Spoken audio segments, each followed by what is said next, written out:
Okay, getting the first pick. Oh, get 3, Pyro, get 3 with the Blade Kid putting on a clinic.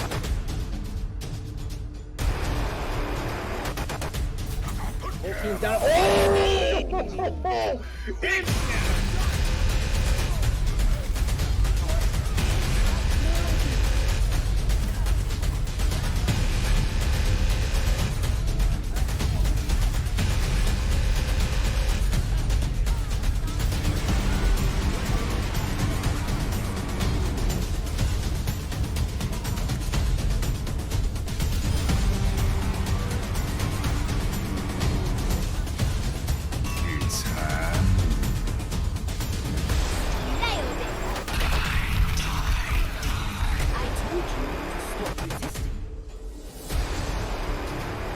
Experience tranquility.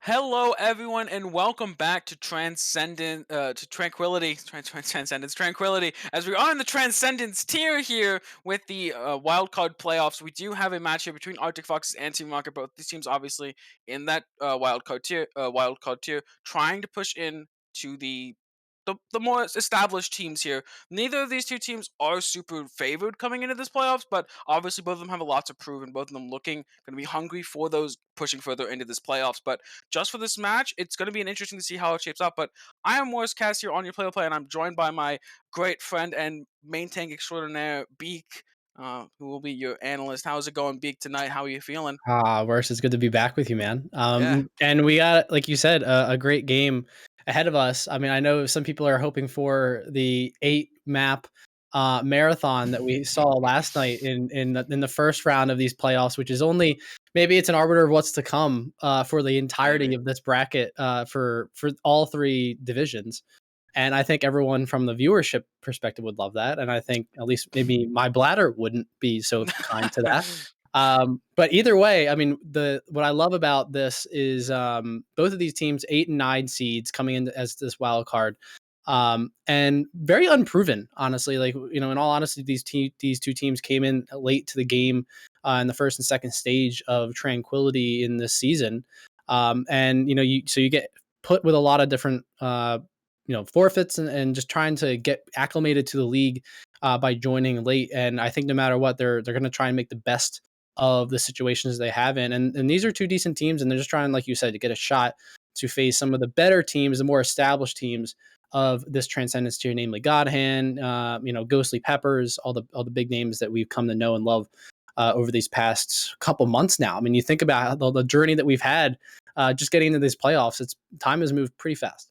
Yeah, gone through 2 whole stages here. We've gone through elimination brackets. We've gone through everything, and now moving into this, we're finally here in playoffs, and we're going to start out with that wild card tier. Before we get to those other teams, like you said, the more established teams like God Hands, like Ghostly Peppers, but also like teams like Tempest, teams like Praxis that are not unknown teams, but they weren't expected to do as well as they did in the groups that they were in. Obviously, Tempest taking that group with Ghostly Peppers and God Hands in it, so going 3-0 in that group, no one really expected that. Obviously, there were some issues with some rosters there, but still an amazing achievement. So teams, Team Rocket and Arctic Fox, is looking to make it towards play against those other teams, right? Go play against Tempest, play against all these other teams that are proving themselves as well. So it's gonna be interesting which team can move it up tonight, as it will be the first 2-4. Like he said, we might have a barnyard burner, we might have that 4-3, but there's a poll in chat earlier that people didn't seem to want the 4-3. But it will be interesting to see what we will be getting here. Maybe we get the 4-3, maybe we get the 4-2, as we will be entering this match shortly, and it will be looking like we're starting out on that control. Lijiang Tower is the map, Beak, and so a lot of interesting stuff can happen here. Oh, I mean, this is why it's one of the best maps I think of personally in Overwatch, just because of the different things you can do on a per point basis, right? So whether it be Lijiang Garden, whether it be Control Center, whether it be Night Market, there are almost like established compositions for every one of those different points and different ways to play, right? You have the Sim, which is very popular on Night Market. You have Control Center, which has the Sim Junkrat spam that you see often. And then Garden is also popular for either like a Mei Brawl composition, but then you can play any type of dive there. You see maybe some Pharah there happen as well. So this is why I think it's a great starting off map, because you can flex your muscles, flex your flexibility, and to say that, you know, these are the different compositions you want to bring to the thing. Maybe try and catch some people off guard, right? This is the playoffs now, so there's no holding back, and this is for all the marbles. So I'm really curious to see what these two teams show out for us, and we're seeing some brawl already on these two lobbies. Ryan Zarya on one side, Ryan Diva on the other. And that seems pretty straightforward so far. Both sims, I'm sure they're gonna just at least TP out of this point. But let's see if one of these teams actually stay on it. Actually, sim got a pretty good pretty good pick here on Lijiang Garden too. If you get that point control. Yeah, and both these teams are going to be running out with that ball composition. I was going to say, we say these things on control, we're like, there's so many things you can run on these maps, right? But I always end up seeing, it's going to be Ryan Zarya and Diva, right? It's going to be Brawl. Oh, they're all going in. Classic competition. Both TPs coming on to the point right now, and it will be Alpha Victor finding the boop here on the Kamehameha. That's the insta-kill onto the main support, onto the Baptiste. You're going to be losing this fight. No Mortality Field there, no Regenerative Burst. There's not enough healing, and you will be losing the fight. Now, that's 8 seconds to go still to unlock at this point. That's an extremely quick first fight. Yeah, Arctic Fox is just coming out of the gates, and more importantly, it's Alpha Victor coming out of the gates. I love that he's practicing those Reddit Lucio rollouts to great effect to get rid of the main healer of the other team here, and that's what's so important here to get that early point control, especially again when they're staying with the sim, whereas they've swapped over Levi and Aaron. The attack on Titan duo apparently staying here. They're going to use that window really fast here. Oh, a really nice wall here. Going to count a lot of that window, but still the damage was done. Spy Nodi does get that fire strike, does find Kamehameha again. Losing that Baptiste first in the fight. He's gonna have to do a better job here of staying alive. Aaron does find a kill on the latter half of this fight. Does take out Alpha Victor, does get a little bit of revenge for Kamehameha, but not enough there. As again, looking at it, this Bap is gonna have to be careful. You are the main source of healing. You cannot go down first in the fight. And other big factor about that worse is the sense that look at the ult charge. Kamehameha only is 60% of the way to that window. When Pro Gamer just yeeted that out there, you know, almost every minute, right? How fast you build that ult charge. So let's see what they do here. They have a high noon they can try and take some space with, but I don't know what else they can do. The wall and the flashbang does come out, find both of the tanks. The wall, though, from the sim is massive. Gonna deduct a lot of that damage. Gonna give that sim some safety as now moving forward. Spinor gonna be looking forward. Does just sit behind that wall. Doesn't even have to use his shield of his own. He has a massive shield in front of him. And now it will be Bap finally have a window of his own, but Pro Game has another. Yeah, Kamehameha finally is the last one to die in that fight, right? I mean, but just being able to use the ultimate there with the wall to sustain. They keep trying to path towards this white room into the. Maybe they try something else here. I mean, the big thing to keep watch out for. Energy is nearing towards that blizzard as that shadow does not land. Yep, the shadow does not land. There's a good job there from Clone. The boop though, Alpha Victor going that bridge is very dangerous. Let's fight another, as there will be clones going over the wall. As now Kamehameha dying to that fire strike as well. Another clean fight here, 96% and ticking. They should just be the map going. You have all these ults available. Aaron finds the kill. Not gonna matter. You were not on that experimental card. You are not a McCree that can jump over that pit and roll over. You're not touching that point. Well, the most important part of that patch was the extra tumbleweed, obviously. Yes. But, you know, I was saying how that they have to maybe try and path somewhere else because of the ultimates and the choke that you're going into, the Sim and the Mei. But maybe you can see why they don't want to go the way of the bridge, because Alpha Victor is just camping that, waiting for victims. And getting 3 boop kills on 1 point just to open up these playoffs for this team is exactly what you want to see if you are that team, if you're his teammates, right? So this is really important. So coming down to it, they already have this 1 point lead on Lijiang control. Yep, and now, like we saw that Sim played in that first fight here for both teams. We're going to see it again. It's night market. Everyone knows what to do. You're going to that window. You're TPing up. It's going to be an immediate brawl on that point. And who will get the most amount of Team Rocket gets there first, though. Yeah, Team Rocket gets there first. They're already on that point. Lamps forced out for both teams. Levi belts him down. Spider not in the fight anymore. You've lost your main shield. You've lost your main damage reduction. And now everyone else should be going down. Yes, that turret does find Kamehameha on the backside of that fight, but it will not matter, as it will be Aaron looking for the Sim. Doesn't quite find it. Misses the left click there, as the Knuckle does not find its kill. We're back to the point. The TP's still up, but again, is Spyro come back to his death, and Clone's here 67% to that Earth Shatter. Yeah, no one's just trying to destroy the enemy TP. But Levi already 90% of the way there to that wall. It's just disgusting how if you get the turrets up and you get that third level beam going, the damage you can do with it is just insane. As we see, they're going to just try and hold this courtyard here, just trying to wait for this fight to come out. I'm sure they're going to try and TP back on this point, so they have to be watchful for that. Yep, and it's going to be looking here. They already took this courtyard. They have this TP back onto the point if they need it. The fire sector comes out with the wall, but you have the TP. Smart. No, the wall doesn't even matter. A really good job there with that TP.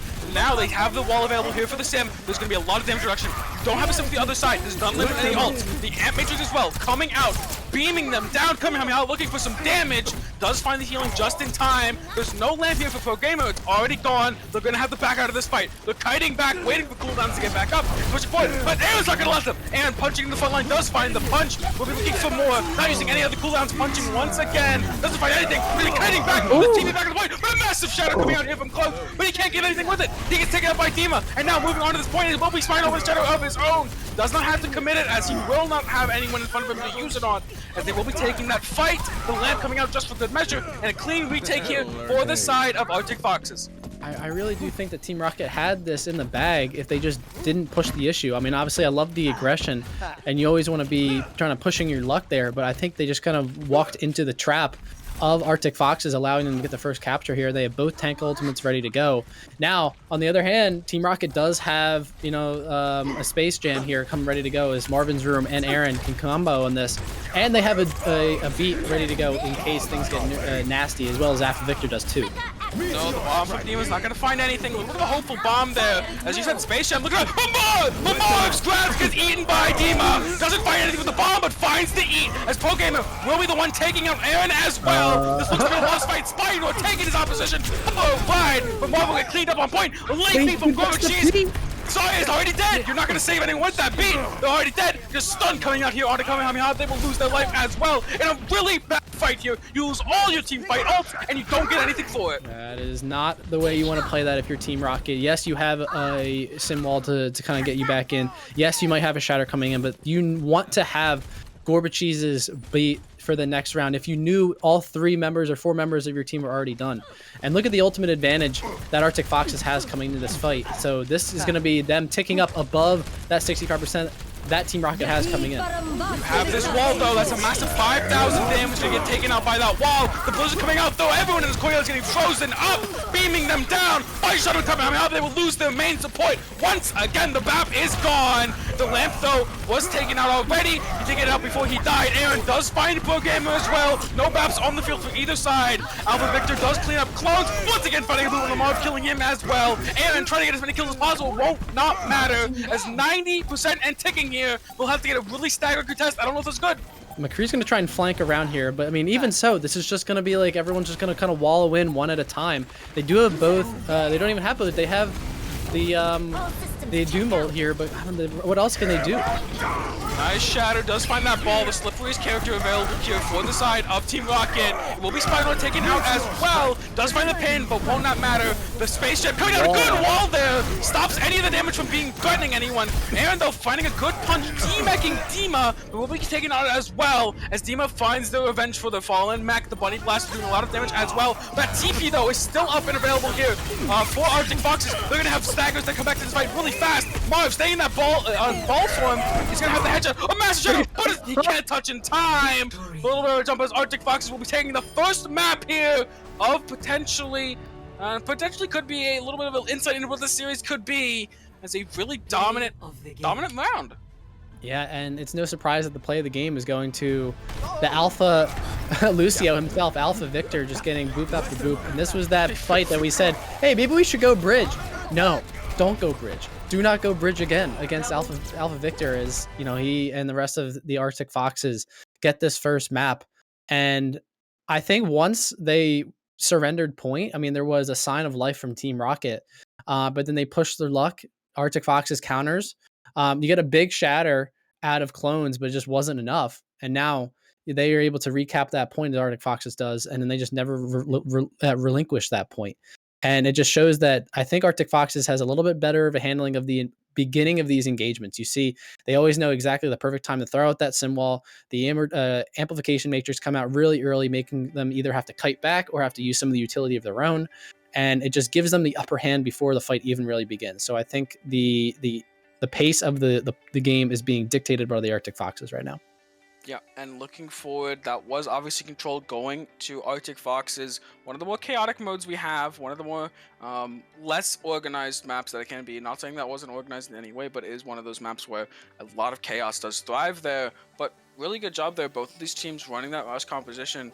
And something that's pretty, not unique to Rush, but pretty standard of Rush is that it's a very, very consistent composition. If there's two Rush teams that are playing the same, even mirroring each other over and over again, the team that is even just a fraction bit better at that Rush composition typically wins out on, has a large more win percentage on that composition than other composition like the dive, for example. If there's a team and one team is a little bit better but not too much better, you can have some of those, a lot of those team fights where, or a lot of those engages where one of the teams finds something, but not with Rush. It's very standard. It's very front to back kind of style where there's not a lot of variance. So could be a little bit of an inkling of what's to come, but obviously it is Control. We're moving on to the next game type.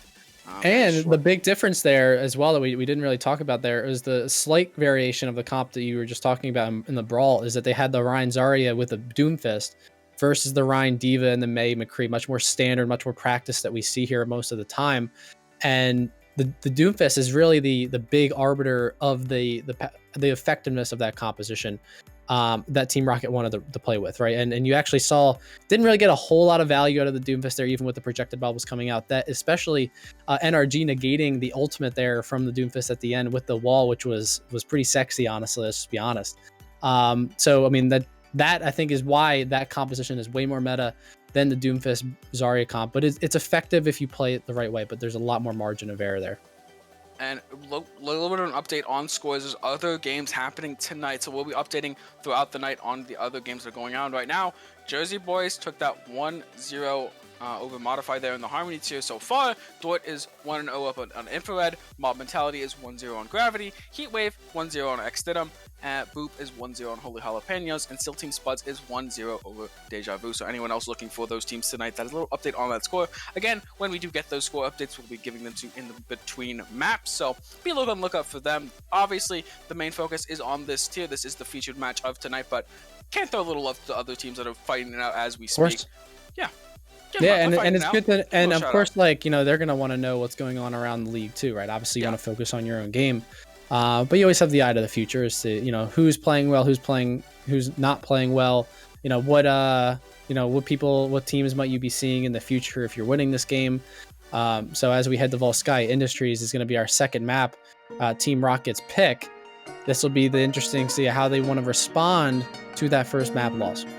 Yeah, moving on to Volsky. It's a very interesting map. You have a lot of high gun on this first point, extended to that second point, where a lot of people decide to play ball on this map. Obviously, you can see some dive. It's been a while since dive was hard meta on this map because the prevalence of double shield for a long time. And of course, right now, there's a little bit of Rush ball meta currently.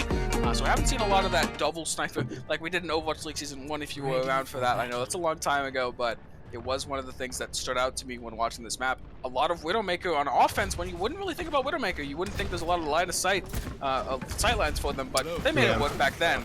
But right now, I don't think that's really what you want to do. Well, I mean, Widow could be effective when you're one of the top 10 Widow makers in the world. I mean, you can run Widow in any map. But I think we're not surprised to see the compositions rolling out here. We're going to see Marvin stay on the Zarya, so maybe it's a comfort pick for them. Maybe this is what they scrim with. So keep that in mind, everyone, going into this first of 4 series as to how the effect of the Zarya versus the Diva is going to come down to. We actually already saw Dima eat one of Marvin's grabs, which could have been a potential turning point in that first map. So the off-tank position going to be under focus here as we head into this attack. Yeah, you called out that Space Jam on that fight, and Dima said, no, there will be no Space Jam. No thanks. As it will be an instant pick here for Aaron onto NRG. Wall not finding really what they wanted. The lamp does keep them on for a little bit of time, but shouldn't be too much. As Clones running, does manage to die though. This is pretty bad here if you are Team Rocket, as there's going to be a little bit of a contest coming in here. And you don't have your Reinhardt for it.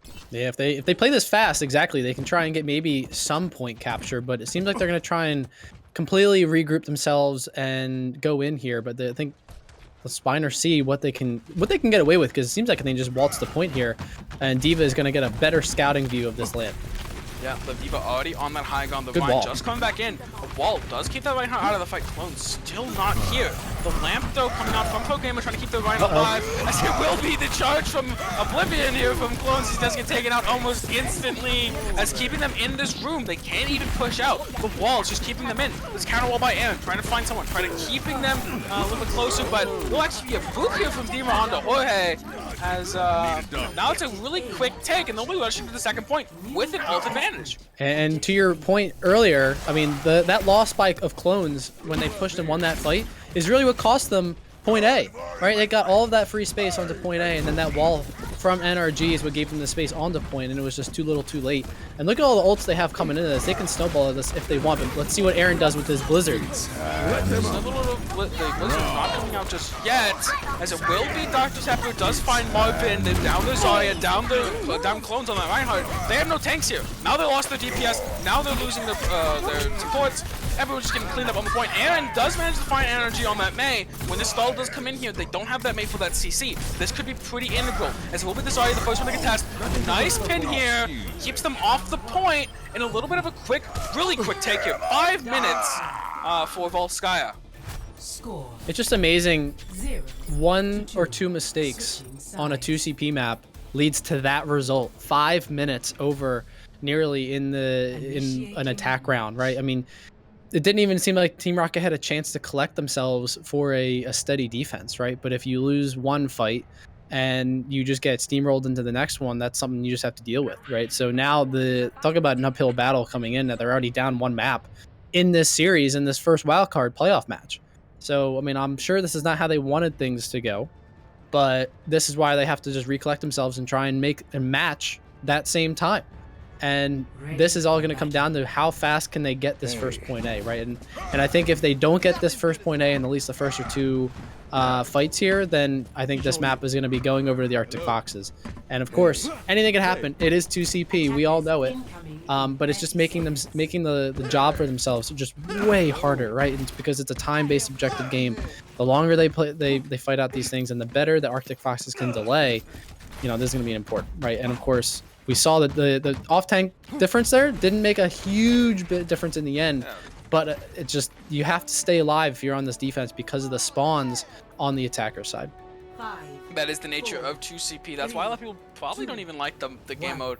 My opinions are indifferent towards it, but a lot of people just dislike the game mode in general. One of those reasons is the fact that if you do die on the defense, it kind of seems like you've just lost the point a lot of the time. Even if you just die, if you wipe them and you lose one, you can sometimes just lose outright, but it will be a rotation along this far left side. They do manage to get in pretty painlessly. A really good rotation right now, and they have the high ground. They have energy messed up that wall. That should have walled off on like the entrance there to the high ground, but too late. Now they're on point. Yeah, now they're on point. Really good wall from Aaron as well. The counter wall. Just good walls coming out here for the side of Team Rocket so far. As a really good rotation onto the high ground does find them a lot of that space. And then of course Jorge hits that earth shatter. I like to say the McCree hitting an earth shatter when you just flashbang 6 people. It's basically an earth shatter. Yeah, I mean, but we talked about small mistakes, right? NRG should have walled off the entrance to that high ground, instead walls off the where they all came from in that small room, and of course they were able to rotate freely and get on the point, and just the kills came in. And that's exactly what we talked about. Team Rocket needed to have a really fast cap on point A, but it was almost too fast. They don't really have a lot of ultimates to work with. Kamehameha has that amplification matrix almost online, a decent advantage over ProGamer, but the longer this fight goes, the more advantage, or the more that evens out over time. Yeah, now moving on to this point, Aaron got that wall onto the high ground, trying to push them off of it, trying to close up that line of sight. Does not find it. Jorge does manage to find Spinoid, but Kamehameha kind of used to staying gone. You don't have that healing, you don't have that lamp. He did manage to get the damage before he died, but counter damage to ProGamer. It's to take it out by Aaron. Aaron and Jorge trying to take this fight and try to win it for their team, as Jorge does find the Deadeye onto the Lucio. No more Lucio. The pin from Spawn from Spinor, as Jorge is out of the fight. The big DPS loss, and also the support loss you see earlier with Kamehameha going down. You will not lose this fight again. Another faster 2CP that some people don't like. That staggered fight, always the defense's favor. Yep, and who would have thought that look both ways before you cross the point, because that charging Ryan, Spiner comes in and gets that charge, and is able to at least get some, not even 1 point, not even 1 tick for the side of Team Rocket to be able to get that. That was obviously devastating, but they do have something to work with here. They have both tank ultimates ready to go. They have beat to be able to sustain. They have this Blizzard. So, you know, again, how much can Dima do on this Diva? How much can they eat? It's snack time. Yeah, and you already have less time here. If you're Team Rocket, then Arctic Foxes. But not gonna let them dissuade them. The Arctic Foxes are gonna find a double high noon there. A nice speed around, but 4, 5 in fact coming out here for Team Rocket. They're gonna have to just kill Dima on this point. They're not even gonna be on it. They're gonna be looking for this Mega. Can't quite find it. Oh, if that 5-strike hit, they would have D-Mech Diva. As instead, Dima going to the point, just throws the bomb on the point and sacrifices their life for nothing, it would seem. They stall out a little bit, but they already given up 2 ticks. A nice shatter here from Spinor, come back in from that spawn doors. Does manage to put down his opposition on the ground, and everything else will follow. The picks have already come out here. The staggers are in the favor of the Arctic Fox. They will clean up this point, but still, 3 minutes, 50 seconds to go. You gave up 2 ticks, but you secure the end fight. Yeah, and of course, Marvin's going to swap away from the ball. That was just to try and contest, maybe get that last tick. So again, just resetting some ultimate economy here, which isn't exactly great for the attacker here. And as we already have 3 minutes and 30 left in the bank, and it's not bad, but considering the time bank that Arctic Foxes has, you know, you have to start sweating out a bit because you don't have any win conditions in terms of ults coming into this fight. Whereas Alpha Victor has a beat ready to go. They have amplification matrix for this pathing in. So, I mean, they're going to have to play this fight. What do they actually want to do here to get on point? And anything can happen. The amp matrix is already out. Dr. Tepper takes out Jorge. Finds Gorbachev as well. The charge is coming out. Aaron will go down as well. And just a clean fight win here. If you are the Arctic Foxes, and this is one of those fights that feels really bad for Team Rocket. Time's ticking down, you're going, we have no ult, we gotta play a neutral fight, we gotta get some ult charge. You don't even get that, and the time's still ticking down. And we kind of expected that, right? There was nothing that Team Rocket could really do in terms of ult or even just, you know, pathing or whatever to be able to win that. They already had the high ground. The amplification matrix there was just too much, right? So now they're going to come in. They have a shadow ready to go. They might have their own amp matrix to come and play with. But again, the time is weaning here. The opportunity is falling by the wayside to take this point. Yeah, and now the high noon, really early for Dr. Pepper. The wall trying to find something, doesn't quite find it. Another green engage here. If you are on Team Rocket, but Slones was out of position, does hit the shatter, the 180, doesn't find anything. And Spider just says, this is how you shatter, as he managed to find, put him on the ground. As again, more staggered picks coming out here. Picks going out for both sides, as it will be coming out, picking up his opposition in Pro Gamer, but still, this is going to be a staggered fight. The show is here to contest, so is the Doom. The Doom should be going down very shortly. Finds the value that he can. The Blizzard will point just trying to secure this fight. The ball will be frozen up, but the beat here, keeping the ball alive. This is massive here. Well, side of Arctic Foxes, Dr. Pepper's still up. I think they have to reset this. I don't know. I mean, is this winnable for the side of Team Rocket? It seems like it, but just the longer this goes, the worse it is. They have to make this bet here and now. No, it's not going to go in their favor. More people lose their life. Clone is going down as well. A minute 35 and ticking down as Marv will be the last person cleaned up on the point, and it's going to be a full reset. Use ults there if you are the side of Team Rocket. You have that beat, but that's about it. You have that high noon coming up very shortly, but can you even get any value out of it? That's one of those ults. It's not very consistent. And ironically, I think this game is going to all come down to Marvin's grab. He has 20% late rest of it, and I think this will end up being the last true and final fight that Team Rocket will get in this opportunity for point B. So, how much value is this already going to be adding to them as we see the approach here coming in, and Gorbachev has that beat ready to go in case things get crazy, has that insurance policy, but they have plenty to work with on the side of this defense. Yeah, the Amp Matrix, one of those things to work with, already out. The bomb going to be going up in the air, trying to find something. The Wall of Man prevents anyone from dying. He did go aggressive here. Arctic Fox looking as just as possible. The high noon in the back does find Aaron, but will get booped off shortly. Actually, no, doesn't actually in fact get booped off. Dr. Tepper's still alive, still taking out Gorbachev. The grab from Marv, followed up with the shatter. The poor May, as it done, they take the point. It was a very sloppy fight, but they ended up getting the point in the end. Fight picks back and forth, but again, only the one tick they needed. They kept the Tepper off that point for enough time. They capped it. Yeah, it's interesting that the amplification matrix kind of split up the side of Team Rocket. Some of them going over to that kind of coast area to the right side of point, and that's what encouraged Dima to throw out a bomb. Didn't get anything, but then you almost had like a mini tiny Overwatch fight over there.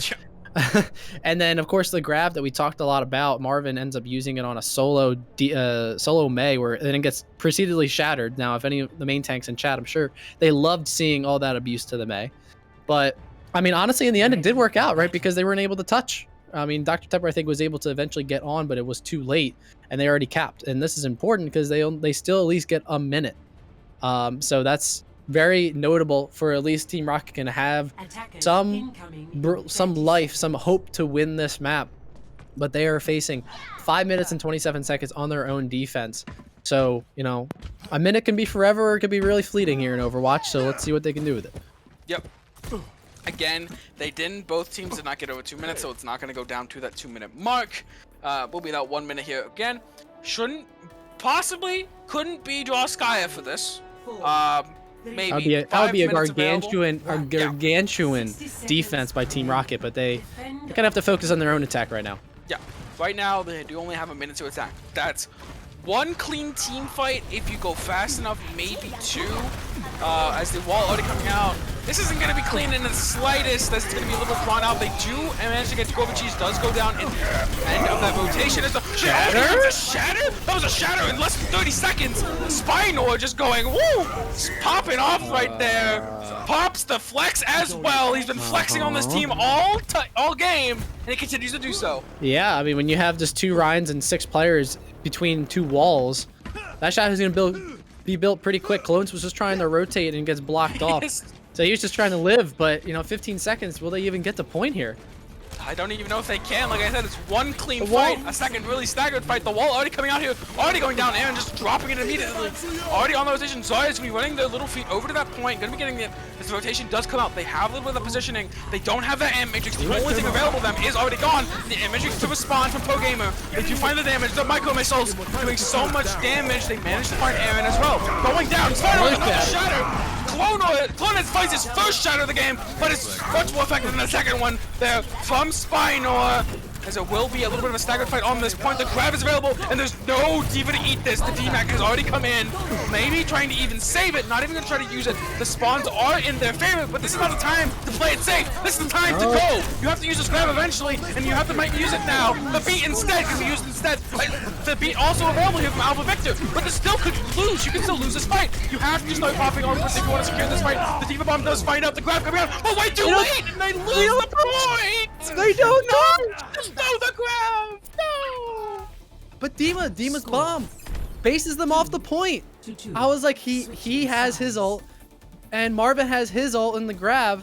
Is that going to be? And you could see that Dima was only looking at Marvin like 90% of the time in that fight, even through all the chaos.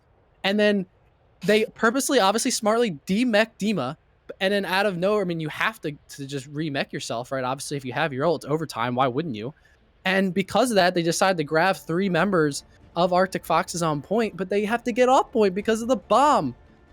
Oh my god, what a sequence of events that have to be devastating. It looked so far in Team Rocket's favor. They had such a big ult advantage combined with a positioning advantage. Not an ult advantage to start the fight. They ended up having an ult advantage. They had the grab, had the beat, everything like that. Dima was demeched. It looked so far in their favor. They had the numbers, and then they got a little greedy with their ultimates. They started going, well, we can save this for the next fight. This fight's over. And they didn't really realize this fight's still going. It's still going on. You can still easily lose this fight. Once that D.Va's out of mech, you just have to chuck it. But the thing is, the D.Va was out of mech. The fact that D.Va was out of mech and they just couldn't kill her is just so devastating. It's devastating. Oh, man. But like you said, we could still have Droskaya. We could still have a gargantuan defense here from Team Rocket looking to... Actually, it won't be Droskaya. They got it more than a tick. No draws, actually. I'm just losing my mind, it would seem. I thought that they didn't get a tick, but they did get more than a tick. No draws. They get to win this map, actually. So I'm going to be looking for this defense. But again, 5 minutes is a lot to overcome. We're going to be seeing another rotation over to the left side here. If you are Arctic Foxes, nice counter pin as instantly going to be frozen up. But actually, Clones will be the one losing the life. The lamp a little bit late there from Kamehameha. This is not what you need. You have to back up. Wait for Clones. Again, he's dead. He's coming back. This is the second time on their defense. They get a good jump on it, but then he dies. They have to back up. Yeah, and now going to be on this point. They're already gonna get that first tick coming in right now. The wall from energy been aired. Finds Dr. Tepper. A lot of damage gone. And those off the map. Dima finding the boop kill as the lamp already out here before Gamer. He's low on resources. The Amethyst can't save the Reinhardt. As it looks like a good boop there from Gorbachev. He's trying to keep them in the fight as they will be cleaning this up very shortly. Dima going to be resetting there. Oh, back from the brink. That was almost really bad. I mean, they live to tell another tale here, but I mean, they still have 4 minutes and 15 seconds to get this right. I mean, and they already have at least one tick. I mean, this is, again, making their life even harder, making this kind of a gargantuan event even more gargantuan, because clones just cannot die early in these team fights. Oh, the split! They're just gonna speed on the rest of the team! The squishies were coming back from spawn! They were split off. The speed there from Alpha Victor is massive. It's Shadow coming out there. From Spyro doesn't find anything. Clone has finding the other. It's gonna be a massive throw! They already got that first pick, and now they're gonna be losing it on the point. The Amateur Matrix does come out with that Fire Strike as the kill going out on the Reinhardt. And like once the Reinhardt is gone, a lot of that ability to survive on the point is gone as well. But Spinor has that Shatter. I incorrectly said Spinor is one of the Shatter. It was Clone as Spinor blocked the Shatter. As coming into this next fight, it's going to be spicy. Hey, I mean, they at least have a Blizzard to be able to hold this. But Energy has a Blizzard on their own, and Gorbachev's does have the beat to be able to counteract it. So they're going to try and play this choke a lot closer. I mean, I think this is like the first team fight in a while that they actually have all 6 coming in, but I like both walls. Yeah, both walls coming out here. The rotation into this right room. The Blizzard, though, already out. Clonus? Oh, no, you can't do that. You can't just run in again. Clonus, you can't be the first one to die. Once again, first one to die. The bubble barely managing to save Jorge there, but he's one shot, and he's not going to go anywhere. He's frozen up in that Blizzard. Dr. Tepper moving to the high ground. This is going to be the fight to win as the Rockets lose it again. Clonus dies the first of the fight. Just a little bit of a freeze and clean up here, and that will be the second map going over to the Arctic Foxes. Oh no, you can't do that. There must be some sort of miscommunication going on right now on Team Rocket between the tank line and or at least what Clones wants to do and what the rest of the team wants to do, because you know, how many times do we say as we watch this sexy Shatter, at least a 5-man, and you know, it's trying to speed run our ultimate generation, but you have one job on this long defense is just stay in the fight, and that is the one way to lose games, and that is the just dying. And I know that's like kind of like a forehead obviously statement, yeah. But I mean, but you guys you watched like 3 fights in a row, things start out pretty well for Rocket, but then somehow Clones dies. And I think it's just maybe he's trying to be more aggressive than the rest of the team is used to. Maybe he's trying to push his luck just a bit too much, and he just has to tone it back a bit. And that's something that they have to work out down 2-0 already. And I know they already had a 5-minute bank to try and hold that defense, and it was kind of unlikely from the beginning, but they had opportunities, right? They were winning fights. They were starting things off right. They were taking the engagements in a way that they wanted to. And it just, the middle of that execution, the mid fight was just not going their way, and Clones was dying, and that was a big part of it. It's a big thing. The front line and the back line, you have to be completely in sync if you're a Reinhardt playing these rush compositions with your Lucio and your Baptiste especially. Those lamps have to be perfectly timed on your engages or on your disengages, and of course your speeds have to be perfectly timed as well. And I don't think that was there and present for Team Rocket. You saw Clonus going super aggressive when his Baptiste was low on resources, or just didn't throw the lamp out in time. Was looking to throw out the lamp, just didn't throw it in time. Clonus maybe not expecting as much damage. Maybe it was a fact that maybe it was the Baptiste expecting him to just hold the shield a little bit more. I don't know, but there just wasn't that sync that you really just need between that front line and that back line. And another thing, it's like you saw in the last part there is that Clones died again in like the stairway on the left-hand side of the choke. And like, do you want to be taking your fight there as the defense? Probably not, right? So maybe you're just trying to be anxious because of the fact that you know there's a long way to go on this defense. But I mean, this is one of those things you just have to be cognizant of, and as a main tank, you know it more than anyone else. Yeah. So I'm sure Clones is sitting there in his desk right now being like, I know, he knows, you know, like we don't have to tell him any more than he already has a knowledge of. So, I mean, this is a good opportunity here before he split the halftime to be able to kind of reset yourself and go again. And the last thing, we have some updates for some of the other scores around the Tranquility community. Worst, do you want to throw those out there? Yeah, we have Jersey Boys, the 2-0 up on Modify in that Harmony tier. Moving to the Transcendence tier, we have Dirt 2 over Infrared. Dirt, one of those teams looking to be on the stronger side this playoff, so looking for that. Look, that game is going to be a pretty good one.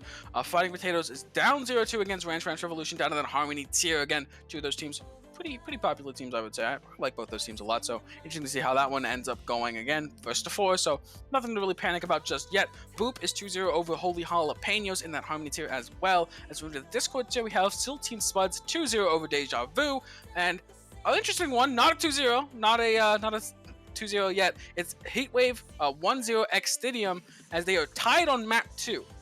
So interesting, it's 1-0 and 1.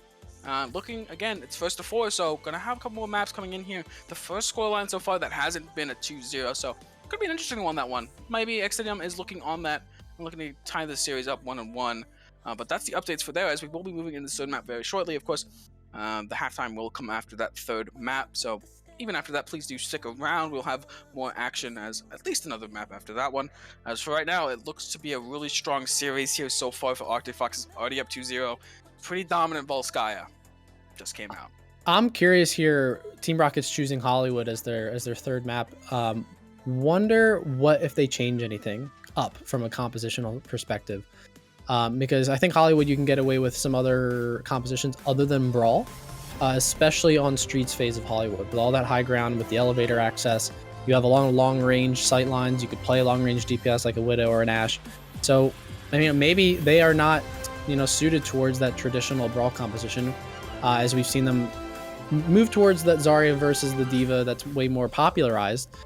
So this is an opportunity for them. Maybe they have something special cooked up here in Hollywood, or maybe they just have another opportunity here to try and fine tune this meta mirror comp that they are trying to play against the Arctic Foxes, because it seems like they are fairly equal, yet there's just one or two different things, one or two little mistakes that they're making on a per fight basis that are adding up. I mean, we've said this before, it's just death by a million cuts, and in Overwatch it's no different, because and we saw that the early death by clones and the aggression desync between the rest of the team is causing chaos for this team, as they're already down 2-0.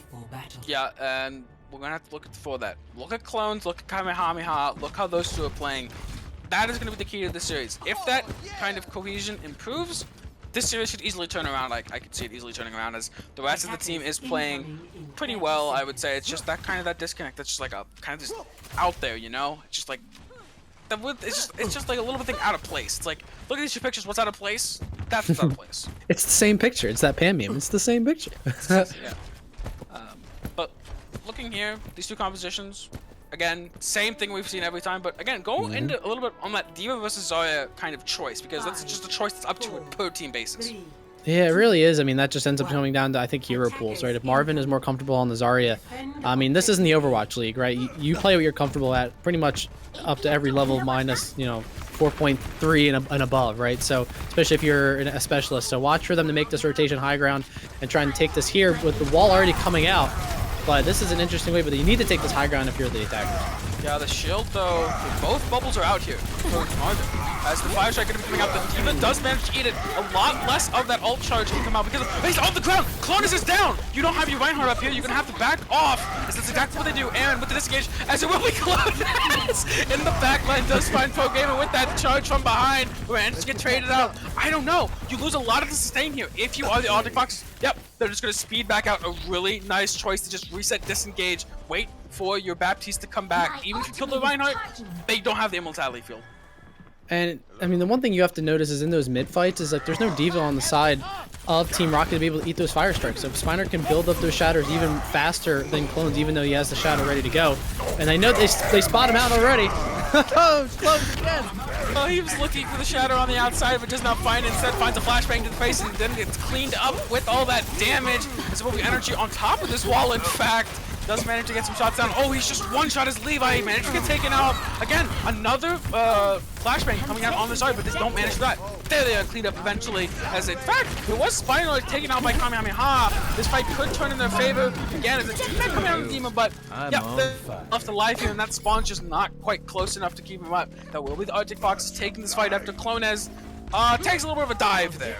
Yeah, I mean, Clones just tries to get behind the team. I think unsuspecting drop from Cafe would try and get them all, you know, down on the ground with an Earth Shatter, but they all scout him out and dies almost immediately, and that just opened the floodgates, so to speak, for Arctic Foxes, as they have trying to get this high ground again from Team Rocket, and they do have the High Noon to be able to work with, but Clones drops again. He's alone. Don't even notice it, guys. The Shadow, he's too sneaky. He's a ninja as he manages to find the pin on the Spino as well. Spino's really low. The lamp already taken out here for the Arctic Foxes. The High Noon Dr. Pepper doesn't find anything. The grab to respond. Marv on his back, they'd have the Biolite bubble for himself. Clone, you have to shield, bro. You have to keep yourself alive. You don't have that bubble. But Marvin manages to clean it up. But again, you still look at these fights. Yes, you win the fight. But again, you gotta look at Clone as this can't be sustainable. I mean, Clones just ends up dropping off the elevator. Yeah, Clone, I mean, I think it just seems like he wanted to go. He wanted to take the aggression to them. Was they were waiting to take the elevator up, very politely, in fact.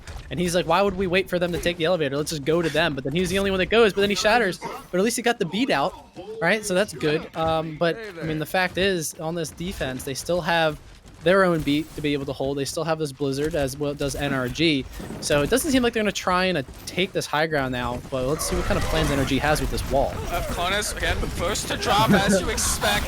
Aaron, though, managed to find Programmer on that back side. A little bit out of position, maybe trying to hide away from that line of sight, but managed to find it. Clonus Shadow does not find anything. Will be blocked up here by Spinoid, but Aaron managed to find the kills himself. The Shadow from Spinoid doesn't find enough to turn the fight in their favor, as he will move back to the high ground to retake it again. But a really nice job of utilizing that high ground to just surround them and take over the fight. At least when Clones drop, the rest of his team did as well, and you see that the results are good. When they follow Clones, the results are good, guys. So that's something that maybe they can keep up with, right? And this is a thing that you notice that Arctic Fox does not even try and take the high ground, and it cost them dearly there, right? I mean, the Shatter came out from Spiner, didn't connect with anything. So they're going to try and move this payload again without contesting any of this high ground. But they have the High Noon Aaron does on this free. Who's going to contest him when he's going behind? Oh, they are going to take the high ground now. Oh God, he gets assaulted. No! He's taken out from behind the flashbang and he's just taken away. The tables have turned. It was Team Rocket with that high ground, and then it became Arctic Foxes. They saw them go under. They were like, Clones, we can drop on him. He was like, yeah, I want to drop on him. They played a little bit too slow, didn't drop on him quite fast enough. They were like, hey, we give him high ground for free. Let's go on up there. Aaron sitting around thinking he's got a great view for behind the back High Noon, only to get assaulted by a surprised Titan. It's right out of the show, honestly. So I mean, yeah, it just gets absolutely demolished. And that was a great fight win by them. Yeah, the retake on this point though with this. Oh, Dr. Tefo takes out 2, and that's the fight going in the favor. Finding Aaron as well, a 3K here. The 4K for Dr. Tefo, looking for more. Looking for the 5K. Ah, Spino just takes it. Through swinging out the hammer. A little bit easier to hit that shot than the McCree revolver. There's a little bit of a stagger kill can come out here on this May as well. Levi not gonna be. Oh, he's out. He's gonna run. He's running. He gets the bubble. He's gone. Levi running for his life and manages to save it. Yeah, I mean, again, you have this the thing with Streets Face. Sometimes you just are able to kind of carry your momentum from the fight that we had on that high ground assault on Aaron, and just take that right into the second one. And they took the high ground away from the defensive side of the Team Rocket, and now they have that second point. And they're already running this corner as they have this grab already. Already coming down the grab. The beats as well to respond from both sides, but a massive shadow here from Clones does put them on the ground, but he looks to get frozen up. Will get taken out as well. Aaron on that left side does find Dr. Tepper. The DPS tool is 1, but you've lost your Reinhardt. The High Noon though coming out. You do have that Diva though of Dima, but it just doesn't keep Spino alive. The DM not available to save him, as it will be the Blizzard. Almost available here for Levi. They had to back up. They've lost their Reinhardt. Once you lose your Reinhardt in these rush compositions, you don't have the ability to move forward a lot of the time. Yeah, at least Aaron was able to stop the bleeding for Team Rocket just by that kill alone, right? I mean, just getting their Reinhardt, needing them to get back. I mean, they could have probably pushed it, but they don't want to play. They have plenty of time to work with. They have that 2 minutes. Levi has this Blizzard ready to go. Oh, never mind. Oh, Dima showing off why he's playing that Diva. He eats the Blizzard, a basic win condition here for Levi. As again, more kills coming out here. Spino with that Biostrike does manage to take out Global Cheese, and Pro Gamer finding 2 on the backside of the fight. Dima though, absolutely carrying that fight with that eat onto the Blizzard. That's one of those ultimates that wins fights. And once you deny it with a basic ability, the shot is Aaron shattered in this corner. gonna be taken out as no one can touch in time. Spino, a good cognizance there to know when the Doomfist is coming out, shutting him down early. Oh my God, Aaron can't even play the game this defensive round here. But I mean, credit to Arctic Foxes, right? I mean, they were able to push through, have over a minute and 20 remaining here in minute 26. So not too bad of an attack. And I think you guys are starting to see why D.Va is way more popular than the Zarya pick, right? Zarya can obviously melt people when they're high charged towards the later parts of these fights.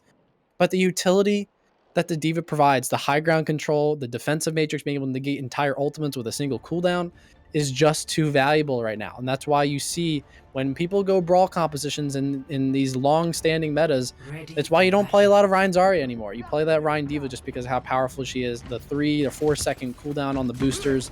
The DM is just too much. Dima eating another valuable ultimate that was a necessary win condition for Team Rocket coming into that last fight. It was just too much for them to do. Also, you have to give credit to Dima, right? It's not just the character that's good. Dima has been playing lights out, as well as Spinor too. The tank line of the Arctic Foxes, I think, have been one of the more dominant forces and a big reason why they're up 2-0 already.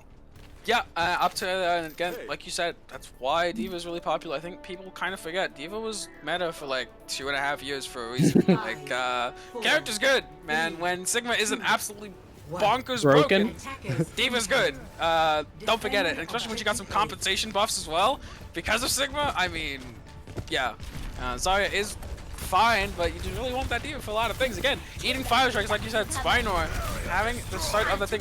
Ooh, a nice wall hit from NRG, getting a lot of damage on this backside. They're gonna go aggressive here. Lamp already out here, but Spinor can get taken out of that lamp there. As the demon comes out, I think that was a mistake to go into the aggression like that. You didn't need to do that, and you kind of give out a lot of your resources to do so. Yeah, I mean, I like the idea, and it seems like Spinor had a good idea as to when to retreat, but the one advantage of rolling with the Doomfist is because you don't have a projected bubble for your main tank, the Spinor with that Reinhardt can just be absolutely abused, right? So, I mean, there's no one to stop him from getting all the CC that Aaron is going to send his way. So that's an early point cap for Team Rocket. So let's see how they handle the Streets phase here. Moving on to Streets phase, 5 minutes, 30 seconds. Again, it's going to be a battle for that high ground. It's less of just kind of a put. It's a little misconception where people like just push the cart. It's like, no, you have to fight for the space around the cart more than the cart itself.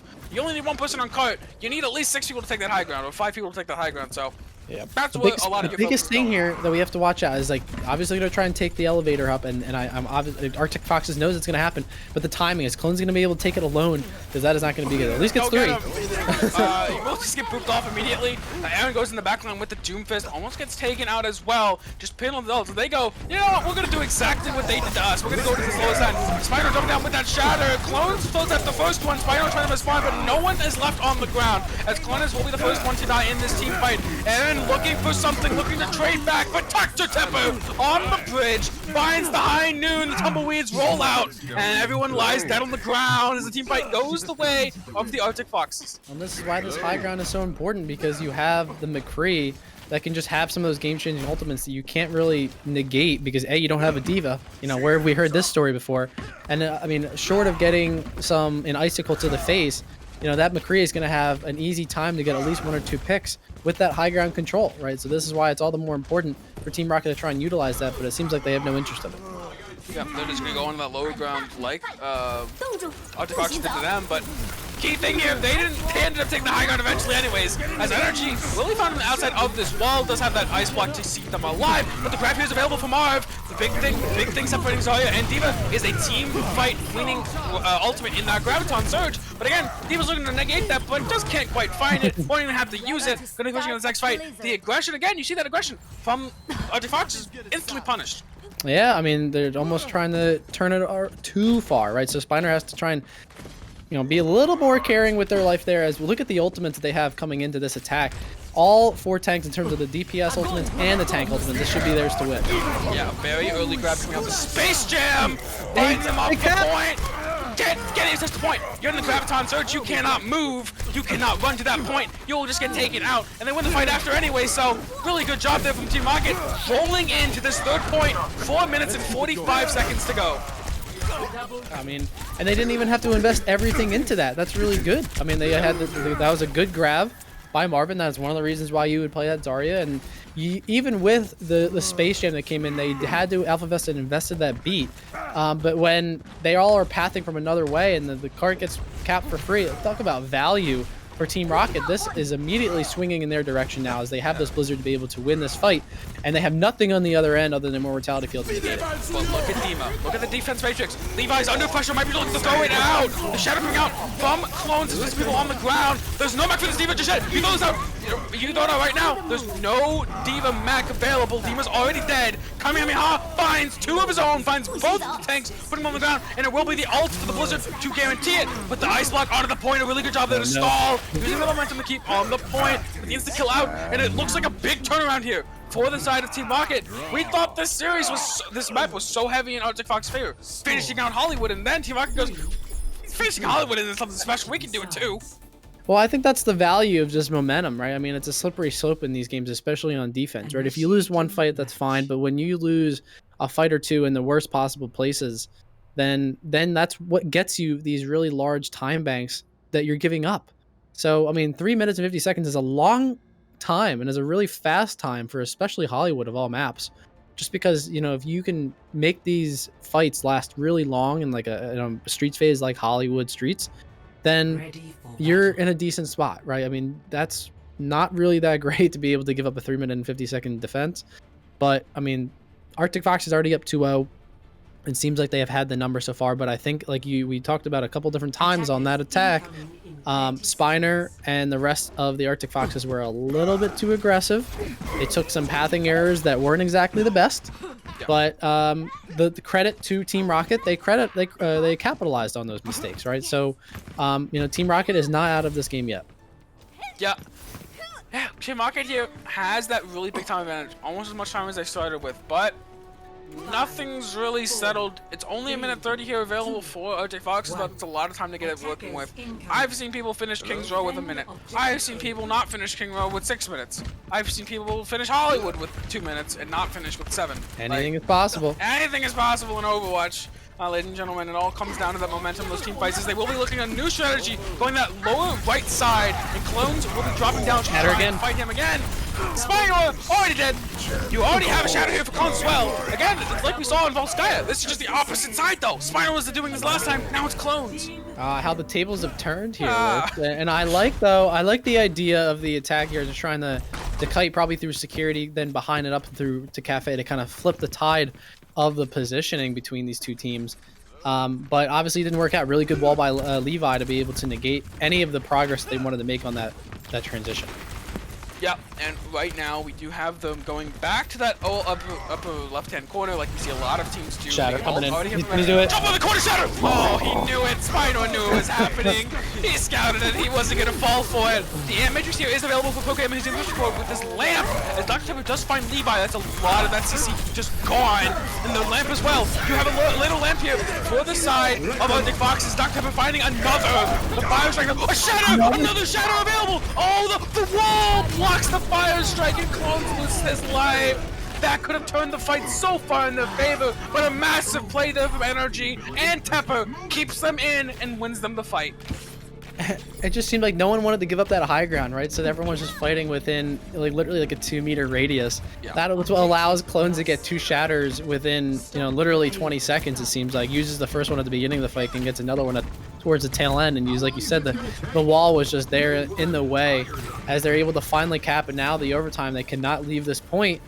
But the thing is, look at the ultimates coming in on the side of this defense and Team Rocket. They have a Blizzard ready to go and they have a grab. They just have to choose when they want to press the go button here and take an engagement on this cart. You have the ult here. If you are Team Rocket, Dima can make it 1.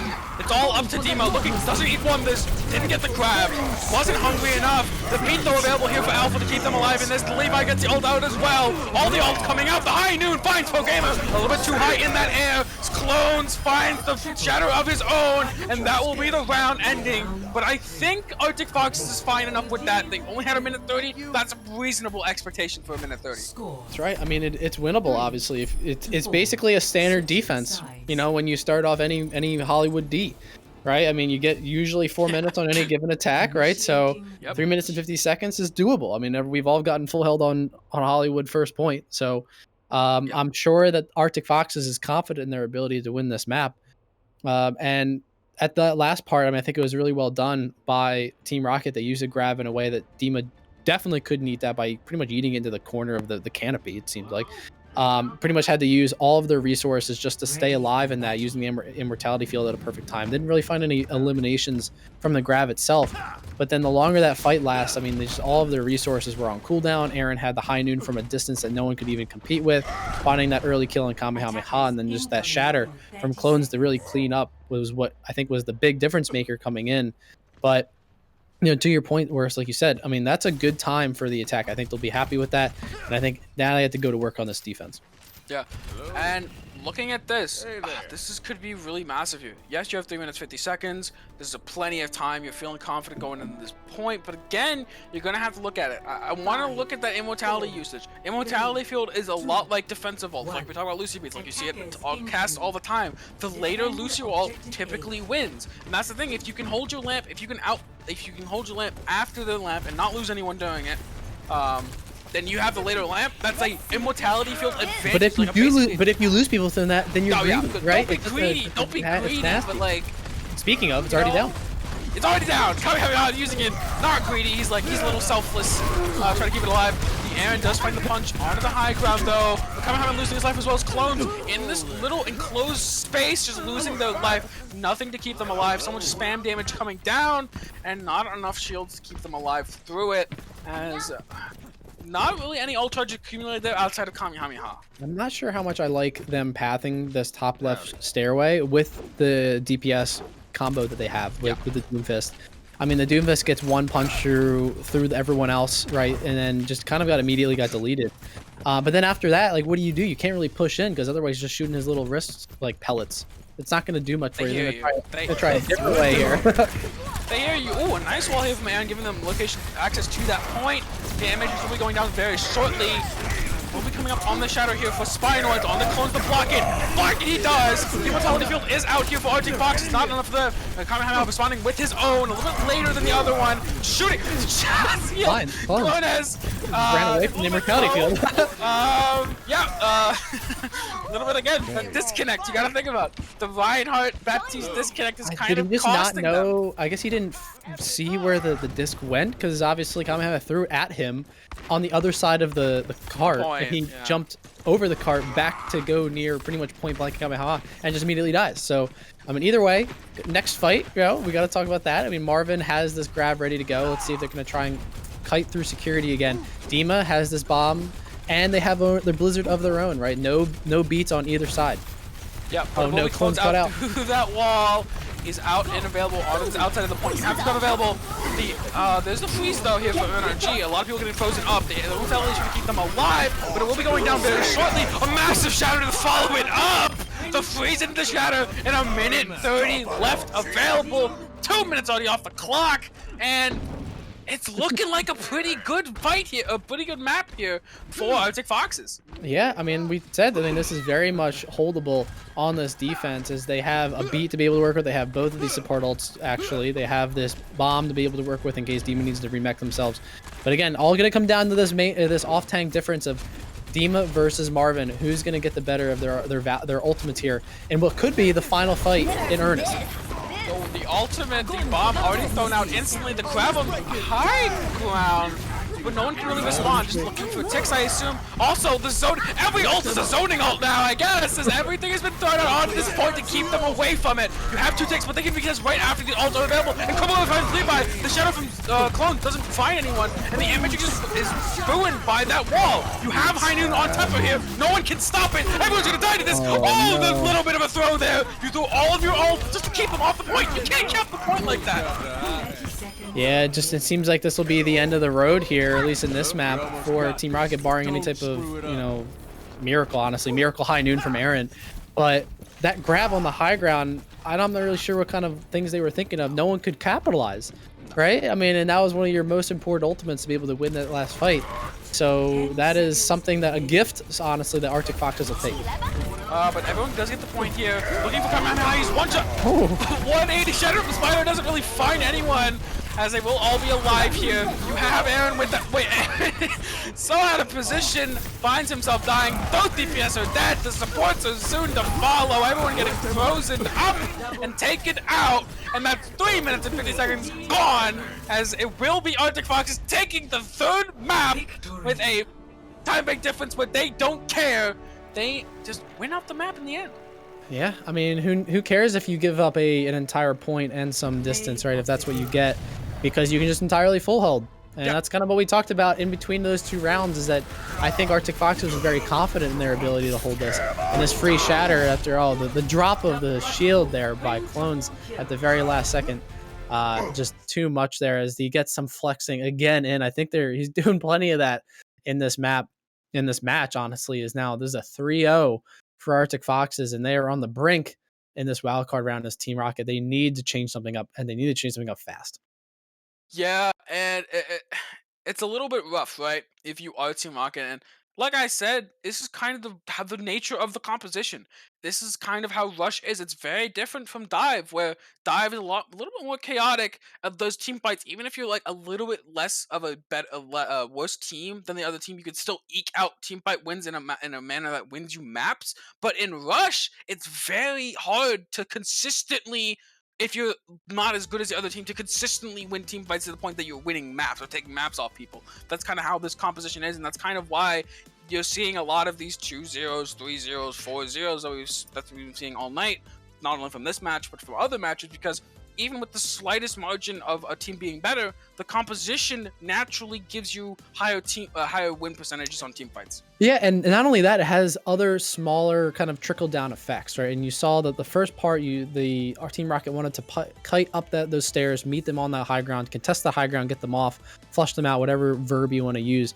But with the Doomfist, it's just like we made that mention, it just is not going to be able to be effective, right? Because he's very much a cycle-based cooldown focused hero. I mean, he gets value with the utility and the burst damage that he can do. But again, once he's out of cooldowns, then Arctic Fox can just press W into them, and they're pretty much down 5v6.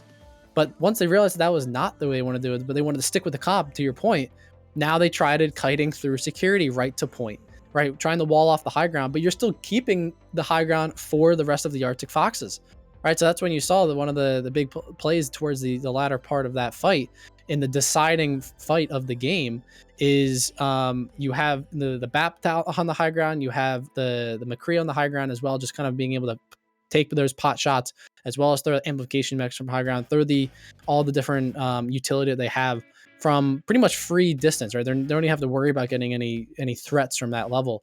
So, and again, because you're playing the Zarya, you can't contest the high ground once you're on the low ground. So again, like I said, it's a trickle down effect of all these different things, because you want to play a certain comp, and that forces you into kiting in certain different ways. Yeah, and that was the 3-0. That will be the first half of this match. Again, we'll be moving to a quick halftime break, but do stick around. This match is not over. We still have that extra map potentially to go, and Team Rocket can bring it back. Again, there are some big things to work on. There are some big things to get past, but they can still bring this back. Again, if they fix out one of the major problems we've been picking on this entire time, the BAP main tank coordination, they can easily bring this back. Like I said, if you fix that up, higher win percentages on these kind of compositions, so easily bring this back. We might have a barnyard, whatever Captain Jack loves to say about these. I'm not as familiar with these sayings, but we're seeing if we can get that here. I'm just a zoomer, making my way through the world. But we will move into this halftime break here very shortly. Please join us on the other half of that, and we'll have map updates after that as well. So if you're interested in other matches, stick around as well.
welcome back everyone to Arctic Foxes versus Team Rockets. Right now it's looking like a 3-0. It is a 3-0. It's not looking like it is a 3-0 here for Arctic Foxes so far. But before we move on for this next map and for this next match, we will have a little bit of an update for those other matches that some of you are keeping your eyes on. Will starting out with this Harmony tier. We have Jersey Boys versus Modify, which is a pretty much a banger right now. It's 2-2. Jersey Boys 2-2 with Modify as Boop 4-0'd Holly Jalapenos. Fighting Potatoes is down 0-3 to Ranch Revolution. Seems they can make a similar comeback to what Team Rocket might be looking to come back in, as X-Ray has a win over Lotus 4-0. Mob Mentality is 2-1 against Gravity, and SEAL Team Spuds is also 2-1 against Deja Vu. So not those 2-0 scorelines that we saw. Maps are being taken back in that favor. But moving on to the Transcendence here, Heatwave is 2-0 again with that draw, 2-0-1 with X-Theum. As Dirt has a win over Infrared 4-0 already, and Lijiang Legion 2-1 with Bird Society, as a lot of those matches that which were 2-0 in the beginning, coming back, some of those teams getting back maps, what Team Rocket is hoping to do as well. But looking forward for these two teams, whoever wins this match is going to go on to face against Alpha, who is definitely an alpha in that they're the #1 seed of the entire Transcendence tier, and definitely not a team you want to face off against. Yeah, I mean, I know that Arctic Foxes is happy with the position they are. I think they'd rather be at 3-0 than down 0-3 as Team Rocket is. But yeah, they have to be kind of looking ahead and seeing like what their next challenge is in Alpha. But you can't get too far ahead because you still have at least one more map to win here in this match here between them and themselves and Team Rocket. And we're going to be heading over to Junkertown as that fourth map. Team Rocket opting to play in this long, odd map that I like to never see again, considerably, honestly. You've been killed by too many widows? Nah, yeah, I just don't. I get PTSD from the double shield days of this map. But it doesn't matter what I care or what my experiences are, because Team Rocket is not picking for me. You know, again goes back to the same conversation I had before Hollywood is, are they going to try and do the same brawl composition in Junkertown, which typically lends itself to not the typical brawl style, as we do see both teams are going to opt out to that double shield composition. Maybe they did hear me and they said they just want to rehash all those memories from, is it over a year now? Because last year was just an entire void. Does time even exist? This time does not exist. This is COVID era. Does time exist? We've made a scientific discovery on this Tranquility community broadcast. The time does not exist. But I do like the approach that Team Rocket is taking on this defense. The double shield here with the Zen and the Mercy, just going for a lot of shield break and some flanking. This is exactly how you should play this defense, at least how it was. So it's good to know that they're going to try and adapt this, and maybe things will turn around if they try and play this double shield. No double shield here for the side of Arctic Foxes. They're going Sigma Roadhog. This is a little bit less, this is a little more recent than that double shield, as it will be finding Jorge instantly, and it will also be that hook from Spinal. It finds Clones and puts him super low, and he ends up losing his life as well. Jorge gets res, but there's no res for Jorge's dead again. Energy saying, you're not coming back to life, you're going back to the grave. All right, not a great start here for Team Rocket, but that's okay. Yeah, I mean, I don't think they anticipated how much shield break there would be on the initial shield for Clones, and just gets immediately hooked and burst down almost within seconds, and Jorge gets caught too, and Clones is now on that ball. So yeah, who are they going to try and take out? He's just doing this alone right now. This is going to be a lot of damage with a lot of attention too. Yeah, they're looking for the kill onto the Hanzo. They don't quite find it. Jorge loses his life as well. It's just like Jorge and Clones dominating this kill feed for the wrong reasons. As it will be Clones managing to find pro game in the back lane with some help from Aaron, but still the rest of the team fight is just going so heavily into the favor of Arctic Foxes. Gorbacheese does manage to take out NRG. Oh, no. But right now, Dr. Tepper pushes the enemy Widow Aaron. You can't fight Dr. Tepper with that Sigma shield. He's out of that pocket. You do not. Yeah, who says that Ash is a long-range DPS? Dr. Tepper just taking some kills from point blank without even using the coach gun. But yeah, I think Clones, again, just a little bit off timing. Tries to take a dive onto the back line when everyone sees him coming in, the pathing. And then Jorge is just a little bit slow coming in and following him up on any of that damage, and they just take way too much and just go down. And now you can see more wholesale changes coming out on this defense with the double bubble and the EMP with Jorge, right, trying to be on that Sombra, just farm this. So Clones going down again, so just a little bit excited. So now they're down yet again in this 6v5. So this is not the way they wanted to start this final map, but you have to wonder, I mean, just play a little bit more slow. I don't think there's a need to rush things. I don't think there's a need to try and. You can feel the pressing. Yeah, you know? I mean, you're the defense, right? It's not really your. A lot of the time in a lot of games, defense clones find another hook. Does have that Zarya to bail him out. They swapped over to this double bubble. They also have that Samba, but I'm not sure how much effect in the second half. As Clone's up in the air, he's so low. Oh, his energy hits any of those shots, he is just dead. But on that cut, Zarya is going low. You have the trends coming out here from Pro Gamer, keeping everyone up and healthy. There's just no, don't have enough damage to break through that. You don't really have too much burst damage. You have that Samba, you have that Tracer, but Clones manages to find Dima. As right now, it will be Dr. Pepper uncontested for now. And Clone says, no, I'm coming up here, I'm going to punch you in the face. But doesn't manage to find that punch. Mercy does come in and save them. But it looks like it might be a reset coming in here, but they can just push forward. Still, the hook fire on the Jorge and Spinor showing off why he's playing this Roadhog. Pushing the Brigitte as well. The Mercy getting in there as well, putting some blast shots on top of them. The whole hog straight in the face. Just the win looking here for Arctic Foxes. The Primal does come out, but this shouldn't do too much damage. I mean, that's just mean to be able to solo ult the Brig there. But actually, I take that back. It's your solo ulting a Brig. That's not mean at all. That is entirely called for.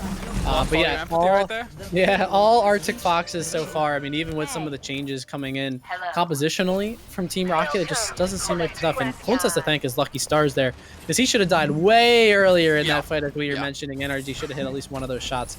But now they have to look for this 3rd point defense. Again, 4 minutes and 15 seconds coming up here to try and hold the rest of Arctic Foxes from getting a full cap. But they do have this EMP, so where is Jorge going to press this button and try and cast an we saw that, Clones. Don't act like we didn't see it. So yeah, just they have to, like I said, they're pressing a little bit. They're trying to, force themselves into these situations that they just don't want to be in. They throw out the EMP. They do have the Nano Monkey to follow up. Jorge does die, but Clones is here to clean it up. No one with abilities. Nano Monkey in your face. He's going to take you all out. It's a really good engage, a really clean engage. Yes, you throw out 2 of those ultimates, but in turn, you charge up Clone's ultimate. Gorbachev has more time to build up a rally of his own. Really clean fight, really quick fight here for Team Rocket. And you know what? That you expect them to win that fight, right? They have the EMP with a Nano Monkey, but I'm more interested in how they win this next fight, right? They have the Brig ult. They don't have Jorge anymore, but they have both of these tank ultimates. How are they going to use them? Because they're absolutely assaulting Clones in the backline. That is bullying.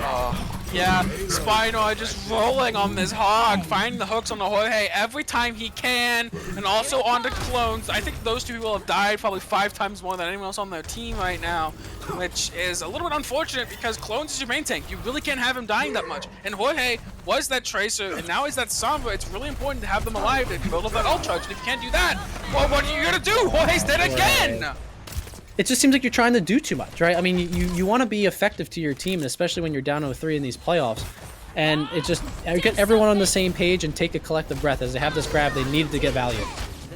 Yeah, as right now moving into this last fight potentially here. The rally is out for Gorbachev. A lot of that armor coming down. The grab to follow up is met with that Transcendence, but they have that anti-nade, and Marvin, he finds 2 in that Graviton Surge, finding that Zarya. Effectiveness is high charge, pushing forward, has the bubble of his own, but it has to back up. There's a lot of damage from Pro Gamer with that Discord, and they just have to run away. They're gonna have to let the stragglers go. You just can't get them.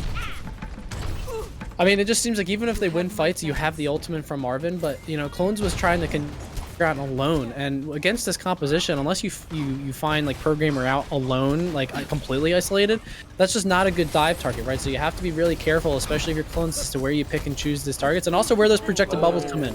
Nice flank from Aaron.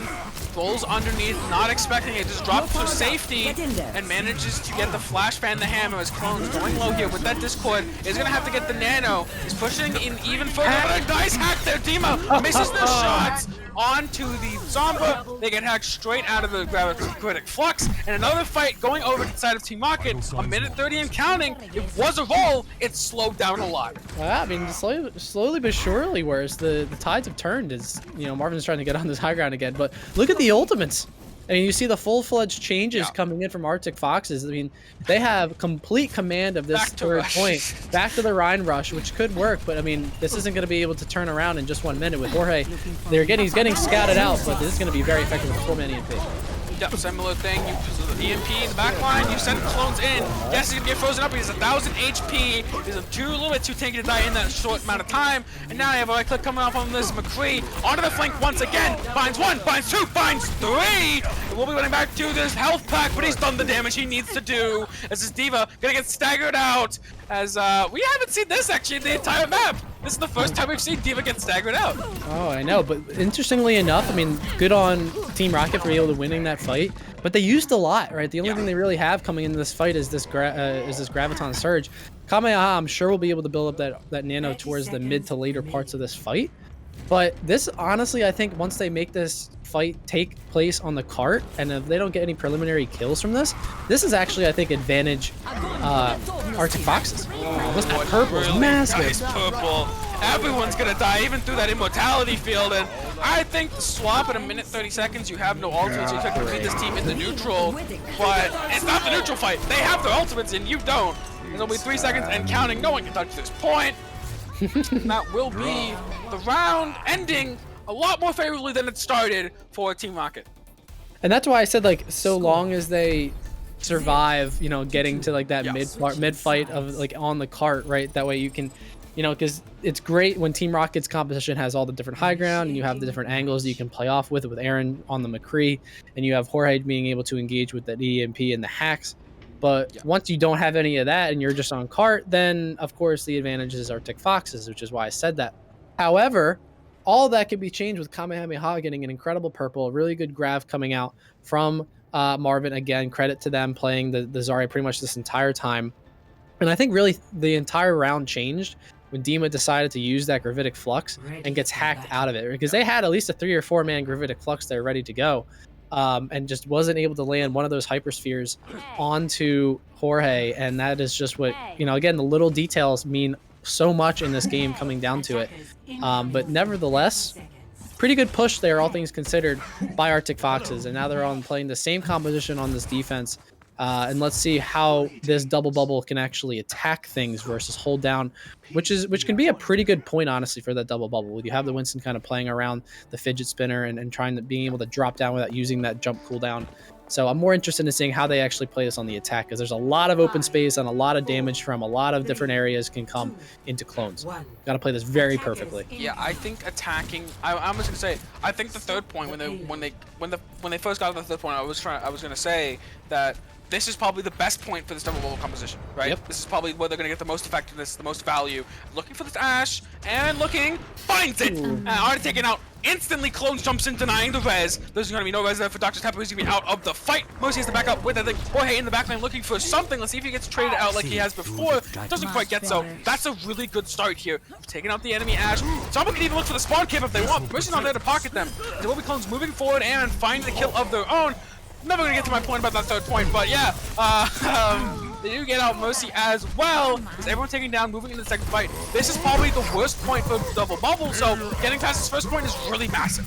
Yeah, and I think it all started with that early pick from Aaron, and just being able to negate one of the big threats coming into the tank line of the long-range poke DPS of Dr. Pepper. And again, they go down yet again, so you're going to see more changes from Arctic Foxes. You know, if anything, if Arctic Foxes goes wrong, then they'll just simply swap back to Brawl, because they know they're better at that. But Aaron, though, is just taking threats out left and right. Alpha Victor, another victim to the Widowmaker, as it seems like Double Bubble is working because of these early picks coming in. They have the EMP for next fight, too. I think this much more fits Clones' style, right? But he's the one aggressing and getting a ton of upfront resources, right?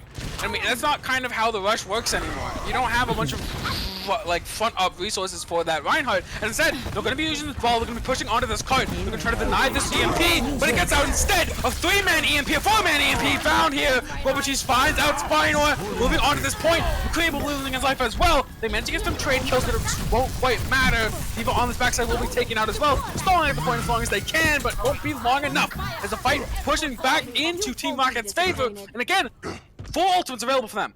And spirits must be high, honestly, for Team Rockets. Like you said, they only had to use those 2 DPS ults, and honestly, the Widowmaker ult's kind of a throwaway one, right? So Marvin's going to be waiting to use this grab. They're going to try and take this high ground and just see where they're going to be pathing from. So they don't really have anything to work with coming in on this, trying on the defense. Arctic Foxes is ever since making that swap. But you know, where are they going to make this? They sleep the Diva.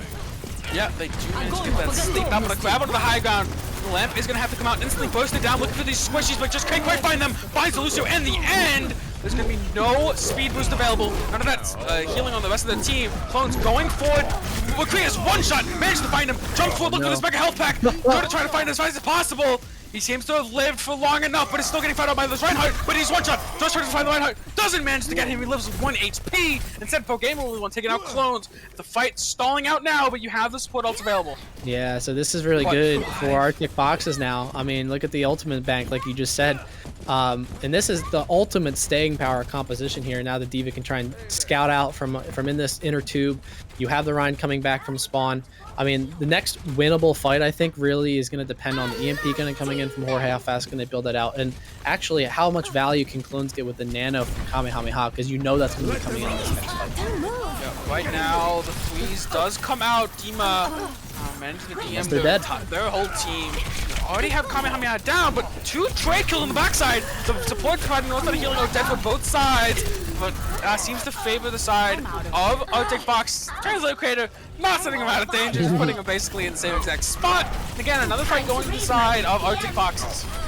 Yeah, and of course they use Brigitte Rowley there in a losing battle, right? So that would be really important towards the ladder in the fight. Just be able to sustain against a comp that's made for sustain with that BAP and the Lucio to be able to speed that around. But now they have both tank ults and ready to go, but they do have an EMP on the side of Jorge. Where are they going to be able to use this is going to be the biggest problem. Is Jorge is going to have that EMP as well as Clones and the Nano coming in. So Alpha Victor, this beat is going to be the most important one he's had all night.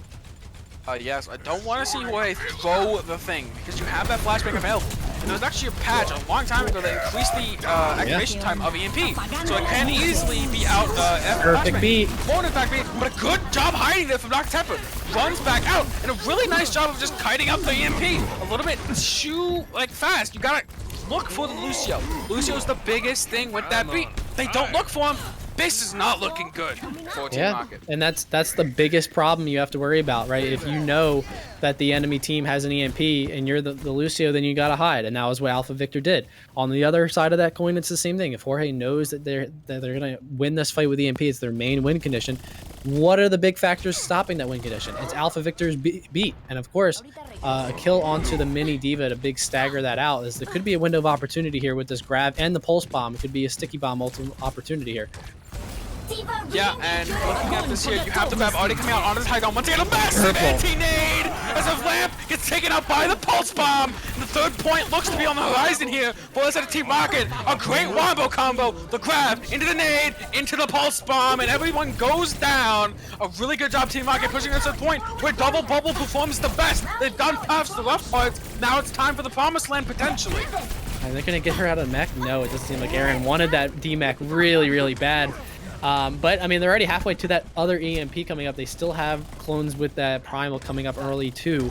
So I mean, again, this is gonna be control for Fidget Spinner, and they're gonna stay on this brawl composition, which is gonna be interesting as they find out the main support, the main source of healing, is already down. And now there's be a little bit of rush onto the point. They find a way with the pin. Not really something you see every day. Is Sombra getting pinned, but it's something you see here on Overwatch Tranquility. So please keep sticking around for plays like that. As we've seen a really good match. I don't know what that segment was. Blank Chatter's coming in by Spinoid. Hey, no, and speaking of Sombra Dies, I don't know if anyone follows the subreddit of Sombra Dies or something like that. You have to go check it out. It's hilarious. It's random Sombras dying while invisible. So highly suggest it's that. actually a subreddit. They do scout out Spiner, so we won't be able to get that flank shatter as the rally is already incoming. So this fight is starting right here and right now. Yeah, Pulse Bomb onto the shield doesn't find much of anything. The Shadow finds Aaron instead, and just the Blizzard and the High Noon laid on top of it as well. Everyone was out for the Tracer there, and they managed to find him. And he onto the Spino, but he's fine. He's gonna swing on left big. He's gonna take them out. Because right now, again, only a minute remaining, but still plenty winnable. You have this EMP. You just have to look for Alpha, who doesn't have the beat just quite yet. Honestly, why wouldn't you just take this fight where Spino is right now? I mean, that is an entirely advantageous spot. The only thing you have to worry about is Jorge with the EMP. You'd be completely powerless, all bunched up like that. So maybe they're keeping that in mind with the nano into the cleave damage that clones can do. But I mean, the more enclosed spaces you have, is, from general's perspective, just better for the Arctic Fox's comp. So let's see how they want to play this. Yeah, look, gonna be finding a massive one here. He is It's detected. here. It will throw it out. Will get traded out almost immediately. Managed to get the back into the mega, as it will only be one kill coming out here. Oh my god, Alpha lives long enough to get the beat of his own off, but the grab is available here for Marv, as he will be looking to throw it out as soon as possible, perhaps. The Shadow coming out doesn't find anyone. Instead will be blocked up by that Winston bubble, and this is massive. You get to keep the grab. There's no beat available here. Even more damage coming down onto this D.Va. Gonna look at D-Mac. Marvin is so low. Problem is, I mean, they do have a lot of ultimates coming up. They have the grab and the stick coming up, but they still have plenty of space to cover until the golden box of victory is hit, right? And that's enough time, I think, for the rest of the Arctic Foxes to be able to come back here and at least try and make a decent amount of fights. I mean, this could be the last fight. We don't know. But I think the biggest thing is now they're taking fights on point. You have to take the fight on point, which is going to be juicy targets for Arctic Foxes to try and take this aggression.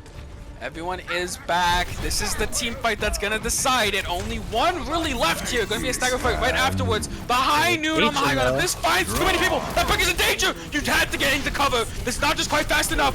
Marv doesn't have his allied bubble. Doesn't grab at the last second, but it's not quite enough. The pulse bomb is available, looking for that stick. Knows how to save his own. Doesn't kill anyone. The cryo is available. The last fight of the match, potentially, as it will be folding out in Arctic Fox's favor. And it will be the 4-0 coming out. Arctic Fox is moving on to face Alpha in the later playoffs, and that's going to be a tough match. Right now, they can revel in victory as a 4-0 Team Rocket. Here's what I love about that last fight from both teams. So Arctic Foxes played that entirely perfect. They were very patient in terms of that rotation. They knew they wanted to get some value out of that high noon. But more importantly, Team Rocket was a little bit too, I would say, obviously, like kind of telegraphing that rather their the win condition, right? They knew that they wanted to win with that grab bomb, so they were able to split them up with the high noon. The grab doesn't get any value. You can see that when he was looking to grab, that this Dima was in his face the entire time, so he tries to grab the cart, does get a decent amount of people, but then you saw Dima still in the face of the Tracer there, knowing that that's where they're coming from, where the threat is, and doesn't get anything because you stick the May ice block, so you get a chunk of damage out, but just not enough. And now that you have the high ground control from the defense on the Arctic Foxes side, and you have to play on point because it's overtime against that rush brawl composition, it's game over. So, I mean, just really well done by Arctic Foxes all over to earn that 4-0 and earn their next round in this playoffs. Yeah, and so they're going to be moving on to face Alpha. Thank you very much, Team Rocket, for competing with his Tranquility. We hope to see you again in the future. Of course, not the exit you're looking for. Of course, going out 4-0. But it's what's going to end up happening here is it will be Arctic Fox moving on to face Alpha, the number 1 seed of all of Transcendence here. That could be a tough one there, as they made it through not only first stage 1 and stage 2, but also not only stage 1, but also stage 2 going very high in their group. So that's what to look out for. Going to be an uphill battle for them, but they've shown off a lot of good things about their brawl. Obviously, when it went to that double bubble versus the Hog Sigma, it started to devolve at some point, but if it's a brawl meta, it's a rush meta, they're very happy with that. Yeah, I mean, I do think you have to still credit Team Rocket for dismantling the Sigma Hog comp, because if you don't play a really well executed double bubble, you're going to get shredded against that composition, especially on first point Junkertown, right? So credit to them for getting early picks and being able to get past that, even making this come down to the literal wire, last fight in the last a couple of seconds there, right near the golden box. So, they fought hard to the very end, and some of those fights and some of these maps could have gone either way depending on the execution of these teams. Yeah, and with that said, we will be looking here, a little bit of a treat for you guys. The night's not over here for Overwatch Tranquility. We're going to be looking for another match to cast a few of the ending games here, since it was a little bit for Overwatch here. We're going to be looking for another match to cast, so please stick around a short break as we try to get this figured out. Please do stick around. We're going to have more Overwatch to not only talk about, but also to watch, so please stick around for that.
situation.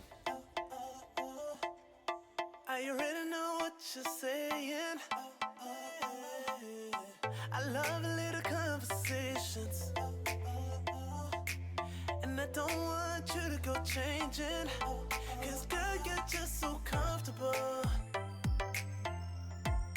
Girl, you're just so comfortable.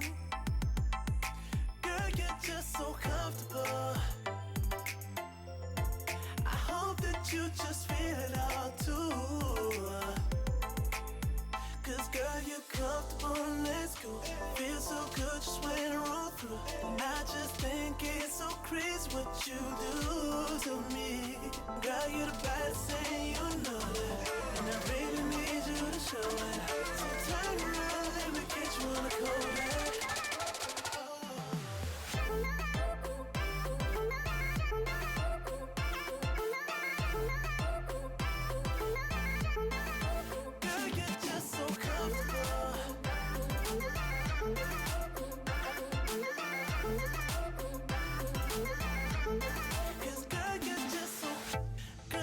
Situation. We don't spend time hesitating, and I wouldn't say we're crazy in love. I would just say we're crazy enough. Cause girl, you're just so comfortable. Girl, you're just so comfortable. Girl, you're just so comfortable. You just feel it all too. Cause girl, you're comfortable, let's go. Feel so good just when I roll through. And I just think it's so crazy what you do to me. Girl, you're the baddest thing, you know that. And I really need you to show it. So turn around, let me get you on the cold.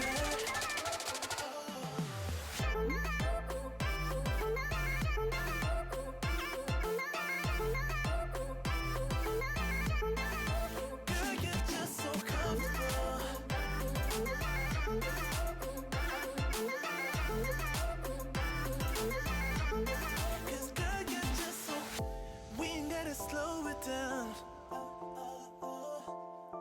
Jeans on when we hit the town. We don't really care who's around.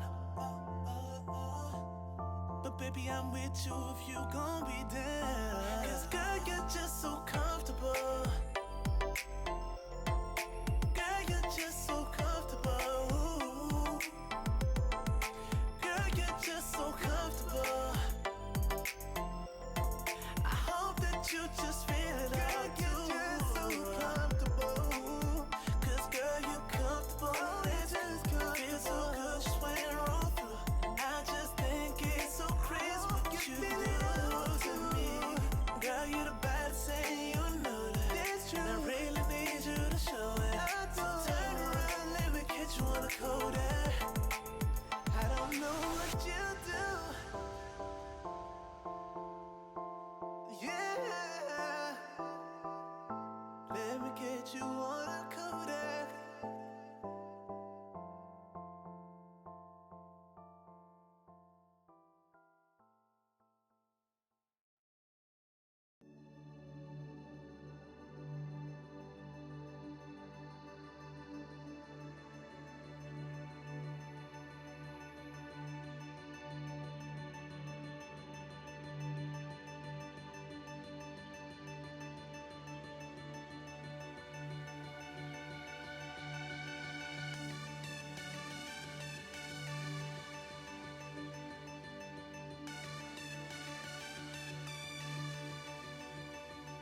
Hello and welcome back. Thank you everyone that stuck it out with us. We were trying to find a match there. We did find a match going to 3-3. We'll tell you which teams those were in just a minute. But first, a little bit of unanswered questions when we took off on the break. Who was the MVP of that last game between Arctic Fox and Team Rocket? Beak, what's your answer to that one?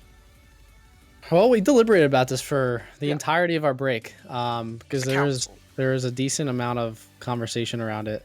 But I think I'm going to end up going with Alpha from the side of Arctic Foxes, the Lucio main support. Obviously, you saw a lot of those flashy boop kills on Li Zhang, which led them to that early win and inevitably the match win. But I think just a very stable presence in the back line for Arctic Foxes, which is what is needed in this meta to be able to continue advancing. So, Alpha it is. You ended up going with Alpha? There's some other names thrown around there. We had Dima, we had Tepper. And who did I end up going with, Dima or Tepper? I ended up going with Tepper. Dima did have a great job on that Diva eating those ultimates, but ultimately Tepper hit a lot of those crazy shots and actually kind of did a lot of really good work on that McCree with those high noons. You don't end up finding a lot of value out of high noons a lot of the time, but Tepper made it work. Also, aggro pushing that Widow as an Ashe is a moment I'm not going to forget anytime soon, so it's going to be why I'm going with Tepper. So anyone who's asking who my MVP was, the chat had their own MVP, and some people may or may not agree with them. I'm not going to say who it was, but moving in here, we will be getting back into the action. We do have the 3-3, but real quick, before that, other teams that didn't in fact play, we're going down that thing, of course. Boop did 4-0 Holy Jalapenos earlier. The Fighting Potatoes, they managed to clap back with a map, but they did end up going down in the end to Ranch Revolution 1-4, so unfortunate to them. They do end up losing that in the Harmony tier. In the Discord tier, X-Ray won over Lotus 4-0, Mob Mentality 4-1 Gravity, and SEAL Team Spuds 4-1 Deja Vu. In that Transcendence tier that we just exited, Heatwave 4-0 Extreme, Dirt 1 over Infrared 4-0, and Li Zhang Legion 4-1 Bird Society. So now, what does it leave us with? That's all the maps in the night, so what does it leave us? There's a 3-3 match going on currently between Jersey Boys and Modify, so we're moving into a map 7 of that map real quick. We can get some more Overwatch action to you very shortly, getting in there real quick as fast as possible, so that'll be a banger, won't you think, Beak? Yeah, Modify versus Jersey Boys, and we were watching a little bit of it from one of the player point of views, and it was already entertaining just from Beans' perspective. And if Beans, if you're listening, activate Windows, please. Stop pirating Windows. Yeah, don't pirate Windows. It's bad, and we're on stream. So, but regardless of their stream setup and the overlay that they have, is a really close game on our hands, obviously by the 3-3 scoreline. And I think that's exactly why it justifies us jumping into this game. And this final map will come all the way down to Route 66. All the marbles here, and Worst and I are on hand to witness it with all the rest of us here in the audience. Yeah, this is the Harmony tier. We are jumping from the Transcendence tier to the Harmony tier, but please don't let that doubt you. We still have a pretty good match on our hands. Both these teams fighting out here 3-3, the closest match of the night. So should be a pretty good one to end off on. Of course, we're going to get a little bit more Overwatch after that earlier match, so it's going to be against one. Lucy 6 Beak, what are you expecting to see here? You know what? I'll be honest, Worst, I have zero clue because it's the Harmony tier and I haven't seen any of these two teams play. But we're going to get some answers really soon as we see some instance of dive coming out here with the with the Diva and the Winston. But then you have the Rhine Sigma on defense, which is a little bit interesting. So I'll very curious to see they have double hit scan on this high ground, so that high ground control is going to be super important to maintain. So again, it's going to be how much value does Bento get in this ultimate, or not in the ultimate, more in the mid, right? How much freedom are they going to have in the sky with those two hit scan DPS on the side of this defense? Yeah, looking at this here, I'm happy. I'm not seeing a Rush Mirror right now. I get to cast something different. I'm happy. We're going to see the dive here coming out into this spammy, more pokey composition. No rush in sight. As we get a little bit different thing. Is this where you get in the Harmony tier? So please stick this out. There's always other matches we have on Tuesdays. This is the Harmony Tuesday to play as a featured match. So please stick around, watch those matches as well on Tuesdays. But right now, today is Wednesday, and we're going to be watching some more Overwatch right now. So let's get in there. A lot of spam damage coming out on that Diva. McCree finds a flashbang. In the air, Beans getting a lot of damage down. The Monkey's up here, but he's discorded. He's very low. It will be Whitmitten looking for a lot of damage down here onto the cart. Again, the Monkey jumping up and not finding just nearly enough value. Will be Ash taking the Echo out of the air. As right now, Godzilla, that is an amazing name, will end up living in the end. Oh no, he gets taken out by the End-Defying Strike. Is a really messy thing there, but going the way of Modify. Yeah, that's a bit of a snipe there by Godzilla there. Tried to get out, doesn't eventually. But really interesting is that they are able to find that value with the DPS here on the high ground. But so much so is that Instante can't really do much, obviously, as the Rhine until the fight actually begins. You see the swap over Bento on the Jersey Boys. Gonna go to that Genji. You don't see too much of that, but this is way better than the Rhine than the Brawl Mirror we've seen for this past one. Interesting, the new Beans almost finds Bento there, but doesn't manage to find it. Gets behind that sign just in time. The window is available here for Delirious Dev. Will they manage to throw it out? Not just yet. Getting some damage down. Oh, Godzilla goes in the back line and just gets murdered out there. Beans does find a lot of damage down. Delirious will find final blow, but Beans finds the Mercy out of the air. Istante is very low. The Genji's behind him, looking for that damage, but gets taken out by the flashbang of all things. As a rampage here for Beans, he's just exerting dominance here with the control that the flashbang gives him. And another fight win here for Modify. Yeah, and what I like about this so much is the use of the Sigma instead of what's traditionally, like we talked about, this whole broadcast tonight has been that Diva pick, which is so popular. But a lot of poke damage is really great here with the Sigma sitting on this garage. And this is going to be the biggest, most important fight for both of these teams. Look at the ultimates coming on. They're going to have Primal Rage, they have the Nano Boost, but they don't have the Blade yet. So watch for that in the mid fight. Godzilla does have the Primal Rage to live. Oh, you should have kept Primal Rage when you're stunned! And that's exactly what he cannot do. The fight is over. Reset it. The valve comes out a little bit, and an unfortunate circumstance, the Monkey gets instantly deleted. Oh, but on the backside, Ash does get taken out, and there's no mercy to res it. Moving into this next fight, you have this Nano Blade. That's the combination everyone knows from Ranked. You know how deadly that can be. It's going to be looking at Bento. Bob, look at the ultimates that this defense Modify has. Oh, they have Trans to be able to negate that blade. They have Whitmitten's Gravitic Flux if they feel so inclined they can use and lift everyone up, and especially the ulting Genji. So they do have some mitigation factors here on this defense, but it all comes down to this if they're actually going to use them. Oh, it goes out the block, ends up hitting the Monkey, not the Genji. I think started the backline, the straight, NCA coming out, the massive anti finds the Sigma, will be taken out immediately, and then the collapse comes in, pushing the cart forward as the McCree, looking at Beans, cannot do enough. Malvada keeping everyone alive on this lower ground. Oh, the nade just a little bit too late. Hegel does manage to kill that Diva, but the res is coming in. You can actually put your Diva in that faster. 3 people on this cart pushing it in. This is a nice fight win. Yeah, and they didn't even have to use everything either, right? So there's no contest coming in from Modify as they're going to get this first point here with over a little under 3 minutes on the Streets phase attack. And they still have both tank ultimates. They still have this Dragon Strike to be able to, you know, cut people off. So, I mean, again, it's the two different philosophies of the Rhine Rush, or at least the Rhine Brawl sustain comp, because you're not really rushing anyone. There's no Lucio. Yeah. But, you know, you have this Diva and the dive composition that you can see how much poke damage they can try and get in on the Godzilla by the time he actually gets in. And he already is taking the CC. Yep, the Diva Bomb does come out, finds the Immortality Field. Whitman trying to peel for his tank of his own. Rod doesn't even pop the Monkey ult, and had it for quite a while, still not using it. The Bob ends up cleaning up everyone. Super Polar just going. Bob does in fact go burr. Just like Polar, that goes burr as well. Is this Diva gonna kill her? Is this Diva gonna kill her? Get him, Diva! Oh my god. Look how low Diva Polar is! Look how low he is! He's 2 HP! Oh my god, they got a little too close for comfort there. But here, the trend that we're seeing here is that the longer this fight goes, the better it is for Modify, just because of the staying power they have, whereas these engagements have to be very clean for the side of the Jersey Boys, or else they are losing these fights. Dragon coming out onto the Tygon immediately. Behind Noon to answer. Bean doesn't find quite anything. DM is there and available. Does get taken out by the Diva, just biting him down as the Zen getting juggled here by this Monkey. The Monkey fighting him in the end.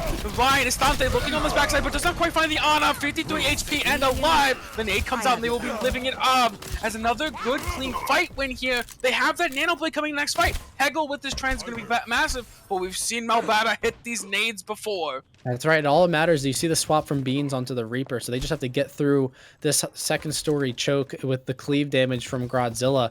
But this is why those importance are so, or the engagements are so important to be quick, because Godzilla is so much more fragile than the two tanks on the side of Modify. Yeah, and the trans does come out here in response to the blade, but the Nano went out onto someone else. Bento was not Nano that fight, as the monkey in the backline looking for the Hegel does in fact end up finding on the backside of that fight, looking to charge up the primal rage as fast as possible. Shield dancing, living as long as possible. The Reaper is in his face, doesn't end up fighting. Goes flying as the Mercy burns to a crisp. Stray does manage to find Beans on the last tail end of the fight. As 10 HP is Whitmitten as he's just living on this cart.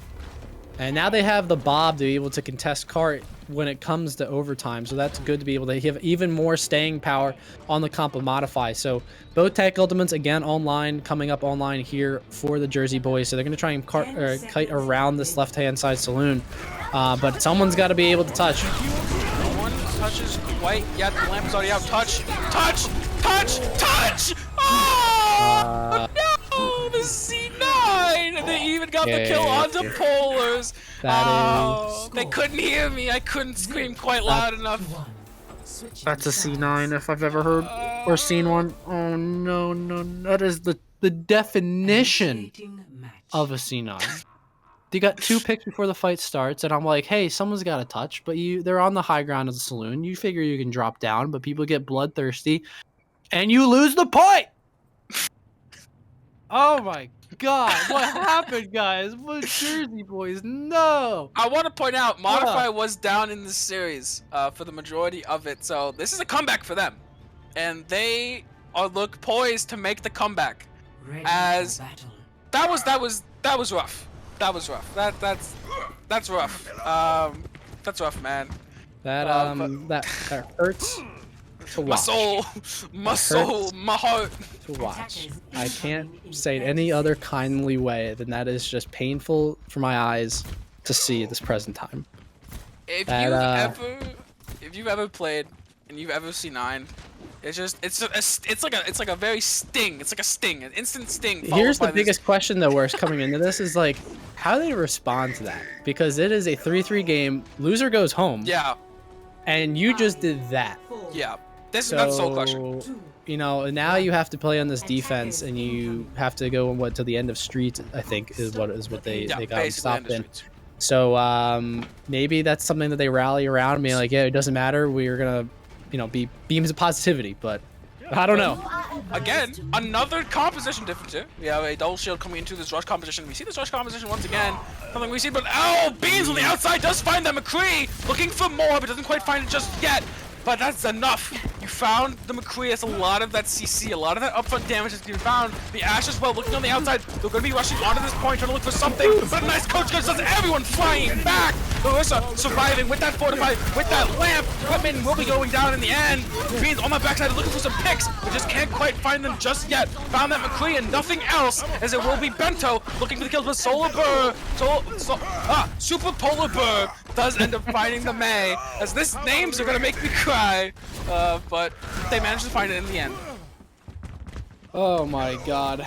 Well, I mean, I like the difference of composition here. The aggression from the defense here in Jersey Boys was a good sign, especially considering the C9 that they just had. But the cart is moving now, and they do have something to work with here. The amplification is going to be online, but Beans is just trying to look for a pick. Beans is looking for something. They swap over this Rhine here, but they're controlling this high ground very well. The M-Matrix does come out and available here, but it's not going to get much value. They have plenty of places to kite back towards. Godzilla does have this shatter. Doesn't look to have to use it. Hegel finds 2 though, and looking for more. Polar does end up going down, but there's a lot of damage coming down on the shield. Shield 300 HP. A Stray trying to keep them in this fight. They're flanking around, looking on this high ground. Doesn't quite find it just yet. McCree is one shot, looking for the kill. Can't quite find it. As instead, it will be them pushing onto this signal, looking for the kill.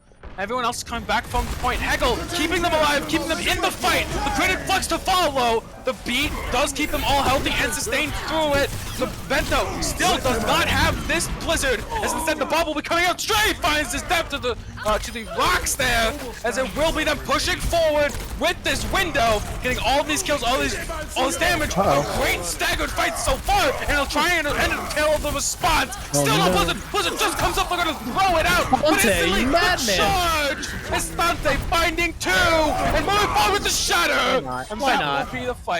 Sorry, Pete. That was just too good a fight. No, all you, man. I mean, holy God, that was something, is what I'll say. I mean, Instante just playing, you know, right on the fringe of life. I mean, just so low, even going right through the amplification matrix, and then trying the hard shield for life. And, you know, credit to Delirious Dev for keeping them alive that entire time, and they're able to finally cap that first point. With 3 minutes 40 seconds to be able to win this map in advance, as they are trying to take this high ground. Instante caught out. Oh, that is not good. Oh, the lamp! That's so rough. Dev misses. He could have kept him alive, but it doesn't quite matter. Both tanks do go in fact down here, as there will be a push onto this top side by Stray. Looking for more, but he's a little lost, it would seem. Checking behind him, looking for those flankers, can't quite find them, but another fight win. Going over to the side of Jersey Boys, but still 3 minutes available just to finish Streets. And good news for the Jersey Boys here is that they have this grab online. They have a shadow ready to go. Amplification Mage is going to be online pretty soon here. And look at the support ultimates for Modify. They aren't there yet, right? So if they play this fast, and they can play fast because they have that Lucio, then they can win this. But they just don't take so long, because then this happens. Yeah, the beat just got the he dies. He cannot get the beat off in time. And right now we're just pushing forward. This could be the end. This could be the fight they need. This could be Modify pushing to end the game, end the match, take the series back from the brink. They were down in the series, and now they're looking to end it right here to win this 4-3 in Game 7. And they have to rush the stall. Bob comes out. Lucio beats himself onto the cart, trying to live, but he's on fire, and not in the good way. As he goes down, burning away. The Discord here for Hagel is just too strong. Looking to kill him is the Diva, but can't quite do it. Will be dying through it. The Transcendence comes up and keeps them alive. Everyone will be living straight through this. Everyone's just going to stay up full HP to live on top of it. And that will be them. Modify taking Game 7. Oh, a massive victory for them. They bring it back, and they were moving on into the playoffs. Jersey Boys has to really be kicking themselves right now, because they had all the tools in their toolkit to be able to not only win this map, win that fight. I mean, they had literally 4 ults online, almost 6 coming up, because both TPL ults were at like 75%. And they just were too slow. They let the attackers dictate the course of the game to when and where the fight was being taken. That Gravitic Flux gets a ton of value, doesn't get the beat, does find some kills, and just started to steamroll from there. And then they had to swap into different characters just to be able to contest. They had to use the beat to contest to just stay alive. I mean, and that is just something that it's a shame. I mean, you have all of those different win conditions ready to go for you, and things don't go your way, or you're just playing a little bit more passively. That's when you have to have that frame of mind to be like, hey, let's just go here. Let's just be aggressive. What are they going to do about it? And that's kind of the job of that defense. And that's not even considering their attack, which we will not speak of. So it is disappointing to see how that, but Modify coming back in this series to be able to keep their playoff hope alive is, you know, credit to them. They turned things around, and they were executed when they need to, especially when down the wire. Yeah, and similar to that Transcendence tier game we finished up earlier, it will be Modified going on to play the #1 seeded Firefight. So of course the playoffs journey is still there, and it's still gonna be a mountain to climb. But after that performance we just saw, I'm hyped for them to see what they can do. We had a map 7 banger and a pretty fun ending map there. Even if it's not how Jersey Boys would have wanted it to go. I mean, if you lose, you lose, but not like that. Not to that kind of a mistake. Yeah, I mean, Game 7, what more can you ask for? I guess you can ask for Game 8, right, from last night. Game 8. But, I mean, it's the next best thing is to be able to jump in and see some super high-level, high-pressure Overwatch, really, just coming down to the wire and getting a C9 to boot, all in one map, right? So we got everything tonight, which is something that I'm happy that we were able to share with you, Worst, and also all the viewers. As we watch Modify continue. But do we do MVPs for one map? We do MVP for the map. I have my MVP in mind right now. I want to hear what yours is first, though. All the pressure on you, Beak. I'm gonna have to go with Beans, getting some early picks, and then in the later rounds, was Pirate in making Windows. got pirate in the windows. Yeah, please Having the activate best that stream Windows, man. overlay in the game. And that's what powered them to victory. You don't know. I mean, who are we to judge the tools of success? But True. but I mean, getting an early pick there on Widow from that down underside tunnel, and then just being able to put out the damage as McCree and get those final eliminations is what was, I think, a big contributing factor to Modify not only winning the series but being able to crawl it back from a deficit. I'd say that's a pretty good candidate. I go with Hegel. Hegel on that. Hegel, I think it was. I don't know. I'm not the greatest with names, as we so early with my clones debacle, but it will be Hegel on that Zenyatta. He was massive. That fight on first point where they almost lost it, the really long fight where he got that trends up and he kept them in the fight long enough to keep them alive. He also got 2 kills in another really crucial fight. The Discord as well was super important to them winning, so I think I gotta go with Hegel. He popped it off, but just a big shout out to Modify as a whole, and of course big Modify to Jersey boys as well. Thank you for competing here in Tranquility. We hope to see you again. But it will be Modified moving forward. Again, another wild card we've seen tonight move on to play the #1 seed next time, and this should be very interesting playoffs moving forward for every tier. You've kind of got so if you were here the entire broadcast tonight, you got a glimpse into that Transcendence tier and you got a glimpse into the Harmony tier. So you see both those things, and we hope you rock it out for all of those. But again, we have Discord tier again coming up tomorrow, so please stick around for that as well. So thank you all for joining us. Of course, we did have that break, and for everyone who stayed through that break, thank you very much for staying with us again. Like you said, sticking with us throughout this night from a lot of different Overwatch, a lot of different views, and continue to come back here and watch some of the great, inevitably awesome playoff action that we're getting here in the Tranquility community. And you just might see some more C9s, and you might see some even more crazy stuff than that. So that's why you have to tune in. Yeah, so again, thank you everyone who has joined us here tonight. You've stuck it out with us here, and we hope to see you again tomorrow. And if not that, at least next Tuesday, Wednesday, and Thursday as well, as we'll have more broadcasts coming in for the playoffs. But again, thank you everyone who's been here tonight. I have been Worst Cast on your Play-by-Play. I've been joined by my great friend and, again, maintaining extraordinaire Beak Casts, as he is amazing. And we thank you all for being here, and good night to everyone.